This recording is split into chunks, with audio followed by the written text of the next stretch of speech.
ਸ਼ਲੋਕ ਦੱਖਣਾ ਮਹੱਲਾ ਪੰਜਵਾਂ। ਪੂਰੀ ਭਰਮ ਵਜਾਏ ਪਿਰੀ ਮੁਹੱਬਤ ਇੱਕ ਤੂੰ। ਵਾਹਿਗੁਰੂ ਜੀ ਕਾ ਖਾਲਸਾ ਵਾਹਿਗੁਰੂ ਜੀ ਕੀ ਫਤਿਹ। ਗਰੀਬ ਨਵਾਜ ਸੱਚੇ ਪਾਤਸ਼ਾਹ ਅੰਤਰਜਾਮੀ ਧੰਨ ਧੰਨ ਸਤਿਗੁਰੂ ਸ੍ਰੀ ਗੁਰੂ ਗ੍ਰੰਥ ਸਾਹਿਬ ਸੱਚੇ ਪਾਤਸ਼ਾਹ ਜੀ ਦੀ ਲੜੀਵਾਰ ਵਿਚਾਰ ਸਾਧ ਸੰਗਤ ਜੀ, ਅਸੀਂ ਬੜੇ ਪ੍ਰੇਮ ਦੇ ਨਾਲ ਨਿਤਾ ਪ੍ਰਤੀ ਹੀ ਸਰਵਣ ਕਰਦੇ ਹਾਂ। ਜੋ ਸ੍ਰੀ ਗੁਰੂ ਗ੍ਰੰਥ ਸਾਹਿਬ ਸੱਚੇ ਪਾਤਸ਼ਾਹ ਜੀ ਦੀ ਲੜੀਵਾਰ ਵਿਚਾਰ 322 ਅੰਗ ਉੱਪਰ ਚੱਲ ਰਹੀ ਹੈ। ਗੌੜੀ ਕੀ ਵਾਰ ਚੱਲ ਰਹੀ ਹੈ, ਜੋ ਕਿ ਸੱਚੇ ਪਾਤਸ਼ਾਹ ਨੇ ਰਾਏ ਕਮਾਲ ਦੀ ਔਰ ਮੌਜਦੀ ਦੀ ਧੁਨ ਉੱਤੇ ਗਾਉਣ ਦਾ ਢਾਡੀ ਸਿੰਘਾਂ ਨੂੰ ਹੁਕਮ ਕੀਤਾ ਸੀ। ਸਾਧ ਸੰਗਤ ਜੀ, ਆਪ ਜੀ ਨੇ ਪਿਛਲੇ ਦਿਨੀ ਬੜੇ ਪ੍ਰੇਮ ਦੇ ਨਾਲ ਗੁਰਮੁਖਾਂ ਦੇ ਪਾਸੋਂ ਇਹਦੇ ਸ਼ਲੋਕਾਂ ਦੀ, ਪੌੜੀਆਂ ਦੀ ਆਖਰੀ ਅਰਥ ਸਰਵਣ ਕੀਤੇ ਨੇ। ਆਓ ਮਾਲਕ ਸੱਚੇ ਪਾਤਸ਼ਾਹ ਧੰਨ ਸ੍ਰੀ ਗੁਰੂ ਅਰਜਨ ਦੇਵ ਸਾਹਿਬ ਜੀ ਜਿਵੇਂ ਜਿਵੇਂ ਬਖਸ਼ਿਸ਼ ਕਰਦੇ ਨੇ, ਬੜੇ ਪ੍ਰੇਮ ਦੇ ਨਾਲ ਇਸ ਵਾਰ ਦੇ ਆਖਰੀ ਅਰਥ ਸਰਵਣ ਕਰੀਏ ਜੀ। ਸੱਚੇ ਪਾਤਸ਼ਾਹ ਆਪ ਸਾਡੇ ਦਾਸਾਂ ਦੇ ਸਿਰ ਤੇ ਮਿਹਰ ਭਰਿਆ ਹੱਥ ਰੱਖ ਕੇ ਇਹ ਮਹਾਨ ਸੇਵਾ ਆਪਣੇ ਦਾਸਾਂ ਪਾਸੋਂ ਲੈਣ ਜੀ। ਆਓ ਕਥਾ ਦੀ ਆਰੰਭਤਾ ਤੋਂ ਪਹਿਲਾਂ ਸਾਰੇ ਬੜੇ ਪ੍ਰੇਮ ਦੇ ਨਾਲ ਦੋਵੇਂ ਹੱਥ ਜੋੜ ਕੇ ਗੱਜ ਕੇ ਆਖੋ ਜੀ, ਸਤਨਾਮ ਸ੍ਰੀ ਵਾਹਿਗੁਰੂ ਸਾਹਿਬ ਜੀ। ਹਾਂਜੀ। ਸ਼ਲੋਕ ਦੱਖਣਾ ਮਹੱਲਾ ਪੰਜਵਾਂ। ਧੰਨ ਸਤਿਗੁਰੂ ਸ੍ਰੀ ਗੁਰੂ ਅਰਜਨ ਦੇਵ ਸਾਹਿਬ ਸੱਚੇ ਪਾਤਸ਼ਾਹ ਜੀ ਸ਼ਲੋਕ ਉਚਾਰਨ ਕਰ ਰਹੇ ਨੇ। ਇਹਦੇ ਵਿੱਚ ਇੱਕ ਸ਼ਬਦ ਆਇਆ ਸਾਧ ਸੰਗਤ ਜੀ, ਦੱਖਣਾ। ਦੱਖਣਾ ਜੋ ਕਾਵਿ ਰੂਪ ਵਿੱਚ ਛੰਦ ਦੀ ਇੱਕ ਚਾਲ ਹੀ ਹੈ। ਛੰਦ ਦੀ ਚਾਲ ਨੂੰ ਸਾਧ ਸੰਗਤ ਜੀ ਦੱਖਣਾ ਆਖਿਆ ਜਾਂਦਾ ਹੈ। ਦੱਖਣੇ ਚਾਲ ਦੇ ਅੰਦਰ ਸ਼ਲੋਕ ਵਿੱਚ ਧੰਨ ਸਤਿਗੁਰੂ ਸ੍ਰੀ ਗੁਰੂ ਅਰਜਨ ਦੇਵ ਸਾਹਿਬ ਸੱਚੇ ਪਾਤਸ਼ਾਹ ਜੀ ਬਖਸ਼ਿਸ਼ ਕਰਦੇ ਹਨ। ਪੂਰੀ ਭਰਮ ਵੰਜਾਏ ਪਿਰੀ ਮੁਹੱਬਤ ਇੱਕ ਤੂੰ। ਸੱਚੇ ਪਾਤਸ਼ਾਹ ਮਹਾਰਾਜ ਧੰਨ ਸ੍ਰੀ ਗੁਰੂ ਅਰਜਨ ਦੇਵ ਸਾਹਿਬ ਜੀ ਬਖਸ਼ਿਸ਼ ਕਰ ਰਹੇ ਨੇ, ਭੋਰੀ ਭਰਮ ਵੰਜਾਏ। ਭੋਰੀ ਦਾ ਅਰਥ ਮਹਾਂਪੁਰਖਾਂ ਨੇ ਰੰਚਕ ਮਾਤਰ ਵੀ ਕੀਤਾ ਹੈ, ਭੋਰੀ ਦਾ ਅਰਥ ਭੋਲੀ ਇਸਤਰੀ ਵੀ ਕੀਤਾ ਹੈ। ਹੇ ਭੋਲੀ ਇਸਤਰੀ, ਹੇ ਭੋਲੇ ਮਨੁੱਖ, ਆਪਣੇ ਅੰਦਰ ਦੇ ਭਰਮ ਨੂੰ ਦੂਰ ਕਰ ਦੇ, ਪਿਰੀ ਮੁਹੱਬਤ ਹਿੱਕ ਤੂੰ। ਸੱਚੇ ਪਾਤਸ਼ਾਹ ਜੀ ਮਹਾਰਾਜ ਜੀ ਫੁਰਮਾਨ ਕਰਦੇ ਵੀ ਉਸ ਵਾਹਿਗੁਰੂ ਪਰਮੇਸ਼ਰ ਦੀ ਜਿਹੜੀ ਭਗਤੀ ਹੈ, ਉਹਦੀ ਮੁਹੱਬਤ ਹੈ ਨਾ, ਉਹਨੂੰ ਹਿੱਕਣਾ ਕਰ, ਭਾਵ ਉਹਨੂੰ ਆਪਣੇ ਜੀਵਨ ਵਿੱਚ ਲੈ ਕੇ ਆਉਣਾ ਕਰ। ਜਾਂ ਇਹਦਾ ਅਰਥ ਦੂਸਰਾ ਇਹ ਵੀ ਮਹਾਂਪੁਰਖ ਕਰਦੇ ਨੇ ਵੀ ਭੋਰਾ ਜਿੰਨਾ ਵੀ ਭਰਮ ਨਾ ਤੂੰ ਕਰ, ਉਹ ਪਰਮੇਸ਼ਰ ਤੇਰੇ ਨੇੜੇ ਹੈ, ਉਹਦੀ ਮੁਹੱਬਤ ਨੂੰ ਆਪਣੇ ਮਨ ਵਿੱਚ ਤੂੰ ਧਾਰਨਾ ਕਰ। ਜਿੱਥੋਂ ਵੰਜੈ ਜਾਏ ਤਥਾਉ ਮੌਜੂਦ ਸੋਏ। ਮਹਾਰਾਜ ਸੱਚੇ ਪਾਤਸ਼ਾਹ ਕਹਿਣ ਲੱਗੇ, ਭੋਲੀਏ ਇਸਤਰੀਏ, ਜਦੋਂ ਰੰਚਕ ਮਾਤਰ ਵੀ ਤੇਰੇ ਅੰਦਰ ਵਾਹਿਗੁਰੂ ਭਰਮ ਨਹੀਂ ਰਿਹਾ, ਭੁਲੇਖਾ ਨਹੀਂ ਰਿਹਾ, ਪਰਮੇਸ਼ਰ ਦੀ ਮੁਹੱਬਤ ਤੇਰੇ ਹਿਰਦੇ ਵਿੱਚ ਆ ਗਈ, ਰੱਬ ਤੈਨੂੰ ਚੰਗਾ ਲੱਗਣ ਲੱਗ ਪਿਆ, ਉਦੋਂ ਮਹਾਰਾਜ ਕਹਿਣ ਲੱਗੇ, ਜਿੱਥੋਂ ਵੰਜੈ ਜਾਏ ਤਿਥਾਉ ਮੌਜੂਦ ਸੋਏ। ਤੂੰ ਜਿੱਥੇ ਜਾ ਕੇ ਵੀ ਦੇਖੇਂਗੀ ਉਹ ਵਾਹਿਗੁਰੂ ਪਰਮੇਸ਼ਰ ਉਸ ਥਾਂ ਉੱਤੇ ਹੀ ਮੌਜੂਦ ਹੋਵੇਗਾ, ਭਾਵ ਪਰਮੇਸ਼ਰ ਤੈਨੂੰ ਹਰ ਥਾਂ ਉੱਪਰ ਨਜ਼ਰੀ ਆਏਗਾ। ਫਿਰ ਇਹ ਅਵਸਥਾ ਬਣ ਜਾਏਗੀ, ਜਿੱਥੇ ਹਰ ਆਰਾਧੀ ਹੈ ਤਿੱਥੇ ਹਰ ਮਿੱਤ ਸਹਾਈ। ਫਿਰ ਇਹ ਅਵਸਥਾ ਬਣ ਜਾਏਗੀ ਵੀ ਤੂੰ ਸਭਨੀ ਥਾਈ ਜਿੱਥੇ ਹੋ ਜਾਈ ਸਾਚਾ ਸਿਰਜਣਹਾਰ ਜੀਓ। ਸੱਚੇ ਪਾਤਸ਼ਾਹ ਜੀ ਕਹਿਣ ਲੱਗੇ, ਤੂੰ ਆਪਣੇ ਅੰਦਰ ਦੇ ਭਰਮ ਨੂੰ ਗਵਾ ਦੇ, ਪਰਮੇਸ਼ਰ ਨਾਲ ਮੁਹੱਬਤ ਕਰ। ਜਿੱਥੇ ਕਿਥੇ ਵੀ ਤੂੰ ਦੇਖੇਗਾ ਉਹ ਪਰਮੇਸ਼ਰ ਹੀ ਤੈਨੂੰ ਨਜ਼ਰੀ ਆਵੇਗਾ। ਮਹੱਲਾ ਪੰਜਵਾਂ। ਹੁਣ ਅਗਲੇ ਸ਼ਲੋਕ ਵਿੱਚ ਧੰਨ ਸਤਿਗੁਰੂ ਸ੍ਰੀ ਗੁਰੂ ਅਰਜਨ ਦੇਵ ਸਾਹਿਬ ਸੱਚੇ ਪਾਤਸ਼ਾਹ ਜੀ ਬਖਸ਼ਿਸ਼ ਕਰਦੇ ਹਨ। ਚੜ ਕੈ ਘੋੜੜੈ ਕੁੰਦੇ ਪਕੜੈ ਖੁੰਡੀ ਦੀ ਖੇਡਾਰੀ। ਸੱਚੇ ਪਾਤਸ਼ਾਹ ਮਹਾਰਾਜ ਕਹਿਣ ਲੱਗੇ, ਗੁਰੂ ਅਰਜਨ ਦੇਵ ਜੀ ਹੈਗਾ ਤੇ ਕੋਈ ਖੁੰਡੀ ਦਾ ਖਿਡਾਰੀ ਹੈ, ਭਾਵ ਖਿੱਦੋ ਖੁੰਡੀ ਖੇਡਣ ਵਾਲਾ ਹੈ। ਖਿੱਦੋ ਖੁੰਡੀ ਸਾਧ ਸੰਗਤ ਜੀ, ਜਿਵੇਂ ਅੱਜ ਹਾਕੀ ਬੱਲਾ ਖੇਡਦੇ ਹਾਂ ਅਸੀਂ, ਹਾਕੀ ਤੇ ਗੇਂਦ, ਉਸੇ ਤਰ੍ਹਾਂ ਪੁਰਾਤਨ ਸਮੇਂ ਵਿੱਚ ਖਿੱਦੋ ਖੁੰਡੀ ਹੁੰਦੀ ਸੀ। ਗੇਂਦ ਬਣਾਈ ਹੁੰਦੀ ਸੀ, ਹੱਥ ਵਿੱਚ ਖੁੰਡੀ ਫੜੀ ਹੁੰਦੀ ਸੀ, ਉਹਨੂੰ ਮਾਰਦੇ ਜਾਂਦੇ ਸੀਗੇ ਤੇ ਖੇਡਦੇ ਜਾਂਦੇ ਸੀਗੇ। ਮਹਾਰਾਜ ਗੁਰੂ ਅਰਜਨ ਦੇਵ ਸਾਹਿਬ ਕਹਿਣ ਲੱਗੇ, ਖੇਡ ਦਾ ਤੇ ਖਿੱਦੋ ਖੁੰਡੀ ਹੈ, ਪਰ ਕੰਮ ਕੀ ਕਰਨਾ ਚਾਹੁੰਦਾ ਹੈ? ਘੋੜੇ ਤੇ ਚੜ੍ਹ ਕੇ ਉਹਦੇ ਕੁੰਦੇ ਨੂੰ ਫੜੇ। ਫਿਰ ਕਹਿਣ ਲੱਗੇ ਉਹ ਬੰਦੂਕ ਨੂੰ ਚਲਾਉਣਾ ਚਾਹਵੇ, ਘੋੜੇ ਤੇ ਚੜ੍ਹ ਕੇ ਕਾਠੀ ਦੇ ਕੁੰਦੇ ਨੂੰ ਫੜੇਗਾ ਤਾਂ ਫਿਰ ਬੰਦੂਕ ਕਿਵੇਂ ਚੱਲੇਗੀ?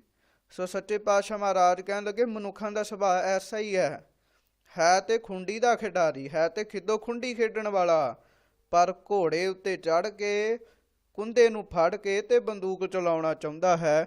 ਦੱਸੋ ਇਹ ਕੰਮ ਕਿਵੇਂ ਕਰ ਸਕਦਾ ਹੈ? ਹੰਸਾ ਸੇਤੀ ਚਿਤ ਉਲਸ ਹੈ, ਕੁੱਕੜ ਦੀ ਉਡਾਰੀ। ਮਹਾਰਾਜ ਸੱਚੇ ਪਾਤਸ਼ਾਹ ਜੀ ਕਹਿਣ ਲੱਗੇ ਉਡਾਰੀ ਤੇ ਕੁੱਕੜ ਜਿੰਨੀ ਹੈ। ਤੁਸੀਂ ਆਪਣੇ ਜੀਵਨ ਵਿੱਚ ਵੇਖਿਆ ਹੋਏਗਾ, ਜਦੋਂ ਕੁੱਕੜ ਉਡਾਰੀ ਮਾਰਦਾ ਤਾਂ ਉਹਦੀ ਉਡਾਰੀ ਵੱਧ ਤੋਂ ਵੱਧ ਇੰਨੀ ਹੋਏਗੀ ਜਾਂ ਇੰਨੀ ਹੋਵੇਗੀ। ਉਹਦੀ ਉਡਾਰੀ ਬਹੁਤੀ ਲੰਬੀ ਨਹੀਂ ਹੈ, ਕਿਉਂਕਿ ਉਹਦਾ ਸਰੀਰ ਹੀ ਇਸ ਤਰੀਕੇ ਦਾ ਹੈ ਵੀ ਜੇ ਉਹ ਉਡਾਰੀ ਮਾਰਨਾ ਵੀ ਚਾਹਵੇ ਤਾਂ ਉਡਾਰੀ ਵੱਜਦੀ ਨਹੀਂ ਉਹਦੇ ਕੋਲੋਂ, ਥੋੜ੍ਹੀ ਜਿਹੀ ਵੱਜਦੀ ਹੈ, ਥੋੜ੍ਹੀ ਜਿਹੀ ਤਾਂ ਜਾਂਦਾ ਫਿਰ ਧਰਤੀ ਤੇ ਹੀ ਆ ਜਾਂਦਾ ਹੈ। ਉਡਾਰੀ ਤਾਂ ਹੋਵੇ ਕੁੱਕੜ ਜਿੰਨੀ, ਪਰ ਮਹਾਰਾਜ ਕਹਿੰਦੇ ਹੰਸਾਂ ਛੇਤੀ ਚਿੱਤ ਉਲਸ ਹੈ। ਕੰਮ ਕਰਨਾ ਚਾਹਵੇ ਹੰਸਾਂ ਵਾਲਾ ਵੀ, ਹੰਸ ਜਿਵੇਂ ਉੱਡ ਉੱਡ ਕੇ ਕਿਸ ਤਰ੍ਹਾਂ ਸਮੁੰਦਰ ਤੇ ਜਾਂਦੇ ਨੇ, ਉੱਥੋਂ ਅੰਮ੍ਰਿਤ ਛਕਦੇ ਨੇ, ਉੱਥੋਂ ਮੋਤੀ ਛਕਦੇ ਨੇ। ਮਹਾਰਾਜ ਕਹਿਣ ਲੱਗੇ ਕੰਮ ਉਹ ਕਰਨਾ ਚਾਹਵੇ, ਭਾਵ ਇਹ ਜਿੰਨੇ ਜੋਗਾ ਹੈ ਓਨਾ ਕੰਮ ਨਹੀਂ ਇਹ ਕਰਦਾ। ਆਪ ਦੀ ਅਵਸਥਾ ਤੋਂ ਸੱਚੇ ਪਾਤਸ਼ਾਹ ਜੀ ਕਹਿਣ ਲੱਗੇ ਜੀਵ ਵੱਧ ਕੰਮ ਕਰਨਾ ਚਾਹੁੰਦਾ ਹੈ। ਮਹਾਰਾਜ ਸੱਚੇ ਪਾਤਸ਼ਾਹ ਜੀ ਕਹਿਣ ਲੱਗੇ ਇਹੋ ਜਿਹੇ ਮਨੁੱਖ ਜਿਹੜੇ ਨੇ ਉਹ ਗਰੀਬ ਨਵਾਜ ਮਹਾਰਾਜ ਕਹਿੰਦੇ ਵੀ ਕਾਮਯਾਬ ਨਹੀਂ ਹੁੰਦੇ। ਇਹਨਾਂ ਮਨੁੱਖਾਂ ਨੂੰ ਸੱਚੇ ਪਾਤਸ਼ਾਹ ਜੀ ਕਹਿਣ ਲੱਗੇ ਕਦੀ ਵੀ ਉੱਚੀ ਆਤਮਿਕ ਅਵਸਥਾ ਨਹੀਂ ਮਿਲਦੀ। ਆਤਮਿਕ ਅਵਸਥਾ ਤਾਂ ਹੀ ਮਿਲੇਗੀ ਭਾਈ ਜੇ ਇਹ ਸਾਧੂਆਂ ਦੀ ਸੰਗਤ ਕਰਕੇ, ਹੰਸਾਂ ਰੂਪੀ ਗੁਰਮੁਖਾਂ ਦੀ ਸੰਗਤ ਕਰਕੇ, ਉਹਨਾਂ ਦੀ ਸੰਗਤ ਵਿੱਚ ਜਾ ਕੇ ਪਰਮੇਸ਼ਰ ਦਾ ਨਾਮ ਜਪਣ। ਪੌੜੀ। ਹੁਣ ਅੱਗੋਂ ਧੰਨ ਗੁਰੂ ਅਰਜਨ ਦੇਵ ਸਾਹਿਬ ਸੱਚੇ ਪਾਤਸ਼ਾਹ ਜੀ ਪੌੜੀ ਵਿੱਚ ਫਰਮਾਨ ਕਰਦੇ ਹਨ। ਰਸਨਾ ਉਚਰੈ ਹਰ ਸਰਵਣੀ, ਸੁਣੈ ਸੋ ਉਦਰੈ ਮਿਤਾ। ਮਹਾਰਾਜ ਸੱਚੇ ਪਾਤਸ਼ਾਹ ਜੀ ਕਹਿਣ ਲੱਗੇ ਹੇ ਮਿੱਤਰਾ, ਜਿਹੜਾ ਮਨੁੱਖ ਆਪਣੀ ਰਸਨਾ ਤੋਂ ਵਾਹਿਗੁਰੂ ਪਰਮੇਸ਼ਰ ਦਾ ਨਾਮ ਜਪਦਾ ਹੈ, ਨਿਤਾ ਪ੍ਰਤੀ ਹੀ ਵਾਹਿਗੁਰੂ ਵਾਹਿਗੁਰੂ ਵਾਹਿਗੁਰੂ ਜਪੇ, ਔਰ ਕੰਨਾਂ ਦੇ ਨਾਲ ਉਸ ਵਾਹਿਗੁਰੂ ਸ਼ਬਦ ਨੂੰ ਸੁਣੇ, ਕੰਨਾਂ ਦੇ ਨਾਲ ਪਰਮੇਸ਼ਰ ਦੇ ਨਾਮ ਨੂੰ ਸੁਣੇ। ਮਹਾਰਾਜ ਕਹਿਣ ਲੱਗੇ ਮਿੱਤਰਾ, ਉਸ ਮਨੁੱਖ ਦਾ ਉਧਾਰ ਹੋ ਜਾਂਦਾ ਹੈ। ਹਰ ਜਸ ਲਿਖੇ ਲਾਏ ਭਾਵਨੀ, ਸੇ ਹਸਤ ਪਵਿੱਤਾ। ਫਿਰ ਬੜੀ ਭਾਵਨਾ ਦੇ ਨਾਲ, ਅੰਦਰੋਂ ਪ੍ਰੇਮ ਦੇ ਨਾਲ ਪਰਮੇਸ਼ਰ ਦਾ ਜਸ ਲਿਖੇ ਆਪਣੇ ਹੱਥਾਂ ਦੇ ਨਾਲ। ਮਹਾਰਾਜ ਕਹਿਣ ਲੱਗੇ ਉਹ ਹੱਥ ਜਿਹੜੇ ਨੇ ਉਹ ਪਵਿੱਤਰ ਹੋ ਜਾਂਦੇ ਨੇ। ਜਿਵੇਂ ਸ੍ਰੀ ਗੁਰੂ ਗ੍ਰੰਥ ਸਾਹਿਬ ਮਹਾਰਾਜ ਨੇ ਹੋਰ ਥਾਵਾਂ ਤੇ ਵੀ ਫਰਮਾਨ ਕੀਤਾ ਨਾ ਵੀ ਹਰ ਜਸ ਲਿਖੇ ਬੇਅੰਤ ਸੋਹ ਹੈ ਸੇ ਹੱਥਾ। ਇਸੇ ਤਰ੍ਹਾਂ ਕਹਿਣ ਲੱਗੇ ਜਿਹੜੇ ਗੁਰਮੁਖ ਨੇ ਜਦੋਂ ਉਹ ਭਾਵਨਾ ਦੇ ਨਾਲ ਹਰੀ ਦੇ ਜਸ ਨੂੰ ਆਪਣੇ ਹੱਥਾਂ ਨਾਲ ਲਿਖਦੇ ਨੇ ਭਾਈ ਉਹ ਹੱਥ ਪਵਿੱਤਰ ਹਨ। 68 ਤੀਰਥ ਮਜਨਾ, ਸਭ ਪੁੰਨ ਤਿਨ ਕੀਤਾ। ਭਾਈ ਜਿਨ੍ਹਾਂ ਨੇ ਵਾਹਿਗੁਰੂ ਪਰਮੇਸ਼ਰ ਦਾ ਨਾਮ ਰਸਨਾ ਤੋਂ ਜਪ ਕੇ ਕੰਨਾਂ ਰਾਹੀਂ ਸੁਣਿਆ, ਜਿਨ੍ਹਾਂ ਨੇ ਪਰਮੇਸ਼ਰ ਦੇ ਨਾਮ ਨੂੰ ਹੱਥਾਂ ਰਾਹੀਂ ਲਿਖਿਆ, ਕਹਿਣ ਲੱਗੇ 68 ਤੀਰਥਾਂ ਦਾ ਇਸ਼ਨਾਨ ਕਰਕੇ, ਮੱਜਨ ਕਰਕੇ ਜਿਹੜਾ ਪੁੰਨ ਫਲ ਪ੍ਰਾਪਤ ਹੋਣਾ ਸੀ ਨਾ ਜੀ, ਉਹਨੂੰ ਘਰੋਂ ਬੈਠੇ ਹੀ ਪ੍ਰਾਪਤ ਹੋ ਗਿਆ। ਵਾਹਿਗੁਰੂ ਵਾਹਿਗੁਰੂ ਤੁਸੀਂ ਘਰ ਵਿੱਚ ਹੀ ਬੈਠ ਕੇ ਜਪੋ, ਤੁਹਾਨੂੰ 68 ਤੀਰਥਾਂ ਦਾ ਫਲ ਮਹਾਰਾਜ ਕਹਿੰਦੇ ਪ੍ਰਾਪਤ ਹੋ ਜਾਏਗਾ। ਸੰਸਾਰ ਸਾਗਰ ਤੇ ਉਧਰੇ, ਵਿਖਿਆ ਗੜ ਜਿੱਤਾ। ਫਿਰ ਮਹਾਰਾਜ ਸੱਚੇ ਪਾਤਸ਼ਾਹ ਕਹਿਣ ਲੱਗੇ ਉਹ ਜਿਹੜੇ ਮਨੁੱਖ ਨੇ ਉਹ ਸੰਸਾਰ ਸਾਗਰ ਤੋਂ ਉਧਰ ਜਾਂਦੇ ਹਨ। ਭਾਵ ਸੰਸਾਰ ਰੂਪੀ ਸਮੁੰਦਰ ਹੈ ਜਿਹੜਾ ਬਹੁਤ ਔਖਾ ਹੈ ਤਰਨਾ, ਉਹ ਤਰ ਜਾਂਦੇ ਨੇ। ਇਹ ਵਿਖਿਆ ਦਾ ਗੜ, ਵਕਾਰਾਂ ਦਾ ਗੜ, ਵਕਾਰਾਂ ਦਾ ਜਿਹੜਾ ਕਿਲਾ ਬਣਿਆ ਹੋਇਆ ਨਾ, ਮਹਾਰਾਜ ਕਹਿਣ ਲੱਗੇ ਉਹ ਫਿਰ ਵਕਾਰਾਂ ਰੂਪੀ ਕਿਲਿਆਂ ਨੂੰ ਵੀ ਜਿੱਤ ਜਾਂਦੇ ਹਨ, ਕਿਉਂਕਿ ਅੰਦਰ ਕਾਮ ਦੀ ਸਿਕਦਾਰੀ ਹੈ, ਅੰਦਰ ਲੋਭ ਪ੍ਰਧਾਨ ਮੰਤਰੀ ਬਣ ਕੇ ਬੈਠਾ ਹੈ। ਇਸ ਤਰ੍ਹਾਂ ਸਾਰੇ ਵਕਾਰਾਂ ਨੇ ਆਪਣੇ ਆਪ ਦਾ ਕਿਲਾ ਬਣਾਇਆ ਹੋਇਆ ਹੈ। ਮਹਾਰਾਜ ਕਹਿਣ ਲੱਗੇ ਜਿਹੜੇ ਨਾਮ ਜਪਦੇ ਨੇ ਨਾ ਜੀ, ਸੰਸਾਰ ਰੂਪੀ ਸਮੁੰਦਰ ਤੋਂ ਤਰ ਵੀ ਜਾਂਦੇ ਨੇ ਔਰ ਉਹ ਅੰਦਰ ਦਾ ਕਿਲਾ ਜਿੱਤ ਲੈਂਦੇ ਹਨ। ਨਾਨਕ ਲੜ ਲਾਏ ਉਧਾਰਿਅਨ, ਦਇਓ ਸੇਵ ਅਮਿਤਾ। ਸੱਚੇ ਪਾਤਸ਼ਾਹ ਗੁਰੂ ਜੀ ਕਥਨ ਕਰਦੇ ਨੇ ਜਿਨ੍ਹਾਂ ਸੰਤਾਂ ਨੇ ਅਮਿਤ ਮਰਿਆਦਾ ਤੋਂ ਰਹਿਤ ਉਹ ਵਾਹਿਗੁਰੂ ਪਰਮੇਸ਼ਰ ਦਈਓ ਪ੍ਰੇਰਕ ਵਾਹਿਗੁਰੂ ਪਰਮੇਸ਼ਰ ਨੂੰ ਸੇਵਿਆ ਹੈ, ਉਹਨਾਂ ਦਾ ਉਪਦੇਸ਼ ਰੂਪੀ ਲੜ ਮੈਂ ਫੜ ਲਵਾਂ। ਕਹਿਣ ਲੱਗੇ ਜੇ ਮੈਂ ਉਹਨਾਂ ਦਾ ਉਪਦੇਸ਼ ਰੂਪੀ ਲੜ ਫੜ ਲਵਾਂ ਫਿਰ ਮੇਰਾ ਵੀ ਉਧਾਰ ਹੋ ਜਾਏਗਾ। ਸ਼ਲੋਕ ਮਹੱਲਾ ਪੰਜਵਾਂ। ਹੁਣ ਸੱਚੇ ਪਾਤਸ਼ਾਹ ਜੀ ਅੱਗੋਂ ਪੌੜੀ ਤੋਂ ਬਾਅਦ ਸ੍ਰੀ ਗੁਰੂ ਅਰਜਨ ਦੇਵ ਸਾਹਿਬ ਸੱਚੇ ਪਾਤਸ਼ਾਹ ਜੀ ਸ਼ਲੋਕ ਵਿੱਚ ਫਰਮਾਨ ਕਰਦੇ ਹਨ।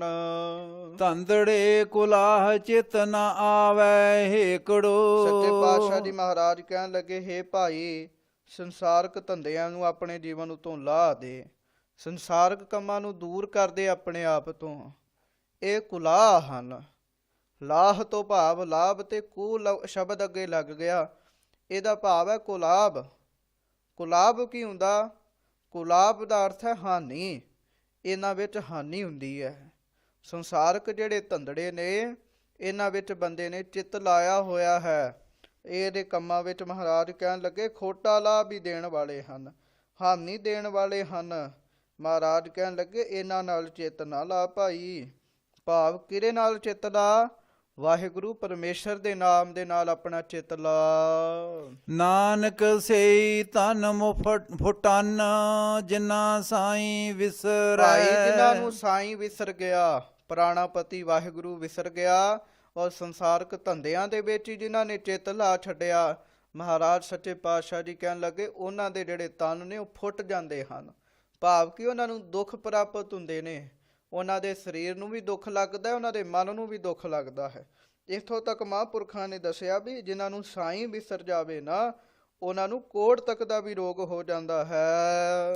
ਪ੍ਰੇਤ ਹੋ ਕੀ ਤੋਨ ਦੇਵਤਾ ਤਿਨ ਕਰਨੈ ਹਾਰੇ। ਅੱਗੋਂ ਸੱਚੇ ਪਾਤਸ਼ਾਹ ਜੀ ਮਹੱਲਾ ਪੰਜਵਾਂ ਵਿੱਚ ਫਰਮਾਨ ਕਰਦੇ ਨੇ। ਇਸ ਪੰਕਤੀ ਤੋਂ ਪਹਿਲਾਂ ਸਤਿਗੁਰਾਂ ਨੇ ਮਹੱਲਾ ਪੰਜਵਾਂ ਵੀ ਲਿਖਿਆ ਹੈ। ਸੋ ਮਹੱਲਾ ਪੰਜਵਾਂ, ਪ੍ਰੇਤਹੁ ਕੀ ਤੋਨ ਦੇਵਤਾ। ਮਹਾਰਾਜ ਕਹਿਣ ਲੱਗੇ ਵਾਹਿਗੁਰੂ ਪਰਮੇਸ਼ਰ ਤਿਨ ਕਰਨੈ ਹਾਰੇ, ਜੋ ਕਰਨ ਹਾਰਾ ਹੈ। ਜਦੋਂ ਮਨੁੱਖ ਵਾਹਿਗੁਰੂ ਪਰਮੇਸ਼ਰ ਦਾ ਨਾਮ ਜਪਦਾ ਹੈ ਨਾ, ਫਿਰ ਪ੍ਰੇਤ ਬਿਰਤੀ ਤੋਂ ਮਨੁੱਖ ਨੂੰ ਦੇਵਤਾ ਬਣਾ ਦਿੰਦਾ ਹੈ। ਭਾਵ ਜਿਹੜਾ ਮਨੁੱਖ ਵਿਕਾਰਾਂ ਵਿੱਚ ਫਸਿਆ ਉਹ ਪ੍ਰੇਤ ਦੀ ਨਿਆਈ ਹੈ। ਕਿਉਂਕਿ ਮਹਾਰਾਜ ਨੇ ਕਿਹਾ ਨਾ, ਕੱਲੀ ਅੰਦਰ ਨਾਨਕਾ ਜਿਨ੍ਹਾਂ ਦਾ ਅਵਤਾਰ, ਪੁੱਤ ਜਨੂਰੀ ਧੀ ਜਨੋਰੀ ਜੋਰੂ ਜਿਨ੍ਹਾਂ ਦਾ ਸਿਕਦਾਰ। ਜਿਨ੍ਹਾਂ ਨੂੰ ਰੱਬ ਦਾ ਨਾਮ ਭੁੱਲ ਜਾਏ ਉਹ ਪ੍ਰੇਤ ਹੀ ਨੇ, ਮਹਾਰਾਜ ਕਹਿਣ ਲੱਗੇ। ਪਰ ਉਹ ਪ੍ਰੇਤ ਵੀ ਜਦੋਂ ਵਾਹਿਗੁਰੂ ਪਰਮੇਸ਼ਰ ਦੀ ਸ਼ਰਨ ਵਿੱਚ ਜਾਣ ਤੇ ਪਰਮੇਸ਼ਰ ਗੁਰੂ ਦੇ ਰਾਹੀਂ ਆਪਣਾ ਉਪਦੇਸ਼ ਦੇ ਕੇ ਉਹਨਾਂ ਨੂੰ ਦੇਵਤਾ ਬਣਾ ਦਿੰਦਾ ਹੈ। ਬਲਹਾਰੀ ਗੁਰੇ ਆਪਣੇ ਦਿਉਹਾੜੀ ਸਦਵਾਰ, ਜਿਨ ਮਾਨਸ ਤੇ ਦੇਵਤੇ ਕੀਏ ਕਰਤ ਨਾ ਲਾਗੀ ਵਾਰ। ਉਹਨੂੰ ਪ੍ਰੇਤ ਤੋਂ ਦੇਵਤਾ ਬਣਾਉਣ ਵਾਸਤੇ ਸਮਾਂ ਵੀ ਨਹੀਂ ਲੱਗਦਾ। ਭਾਈਓ ਵਾਹਿਗੁਰੂ ਪਰਮੇਸ਼ਰ ਨੇ ਪ੍ਰੇਤ ਬਿਰਤੀ ਤੋਂ ਦੇਵਤਾ ਬਿਰਤੀ ਬਣਾ ਦਿੱਤੀ। ਸਭੇ ਸਿੱਖ ਉਬਾਰਨ ਪ੍ਰਭ ਕਾਜ ਸਵਾਰੇ। ਭਾਈ ਗੁਰੂ ਜੀ ਨੇ ਕਿਰਪਾ ਕੀਤੀ, ਆਪਣੇ ਸਾਰੇ ਸਿੱਖਾਂ ਨੂੰ ਉਬਾਰ ਲਿਆ। ਕਹਿਣ ਲੱਗੇ ਸੰਸਾਰ ਰੂਪੀ ਸਮੁੰਦਰ ਤੋਂ ਸਭ ਕਾਜ ਸਵਾਰੇ। ਜ਼ਿੰਦਗੀ ਦੇ ਸਾਰੇ ਕਾਰਜ ਉਹਨਾਂ ਦੇ ਸਵਰ ਗਏ, ਸਾਰੇ ਕੰਮ ਸੌਖੇ ਹੋ ਗਏ। ਔਰ ਜਿਹੜਾ ਮੇਨ ਕੰਮ ਸੀ ਨਾ, ਜਿਸ ਕੰਮ ਕਰਕੇ ਆਇਆ ਸੀ ਮਨੁੱਖ, ਭਾਈ ਪ੍ਰਾਪਤ ਮਾਨੁਖ ਦੇ ਹੁਰੀਆ, ਗੋਬਿੰਦ ਮਿਲਣ ਕੀ ਇਹ ਤੇਰੀ ਬਰੀਆ। ਇਹ ਮੁੱਖ ਕਾਰਜ ਵਾਸਤੇ ਮਨੁੱਖ ਆਇਆ ਸੀ। ਮਹਾਰਾਜ ਕਹਿਣ ਲੱਗੇ ਗੁਰਾਂ ਨੇ ਕਿਰਪਾ ਕਰਕੇ ਉਹ ਮੁੱਖ ਕਾਰਜ ਵੀ ਕਰਾ ਦਿੱਤਾ ਭਾਈ।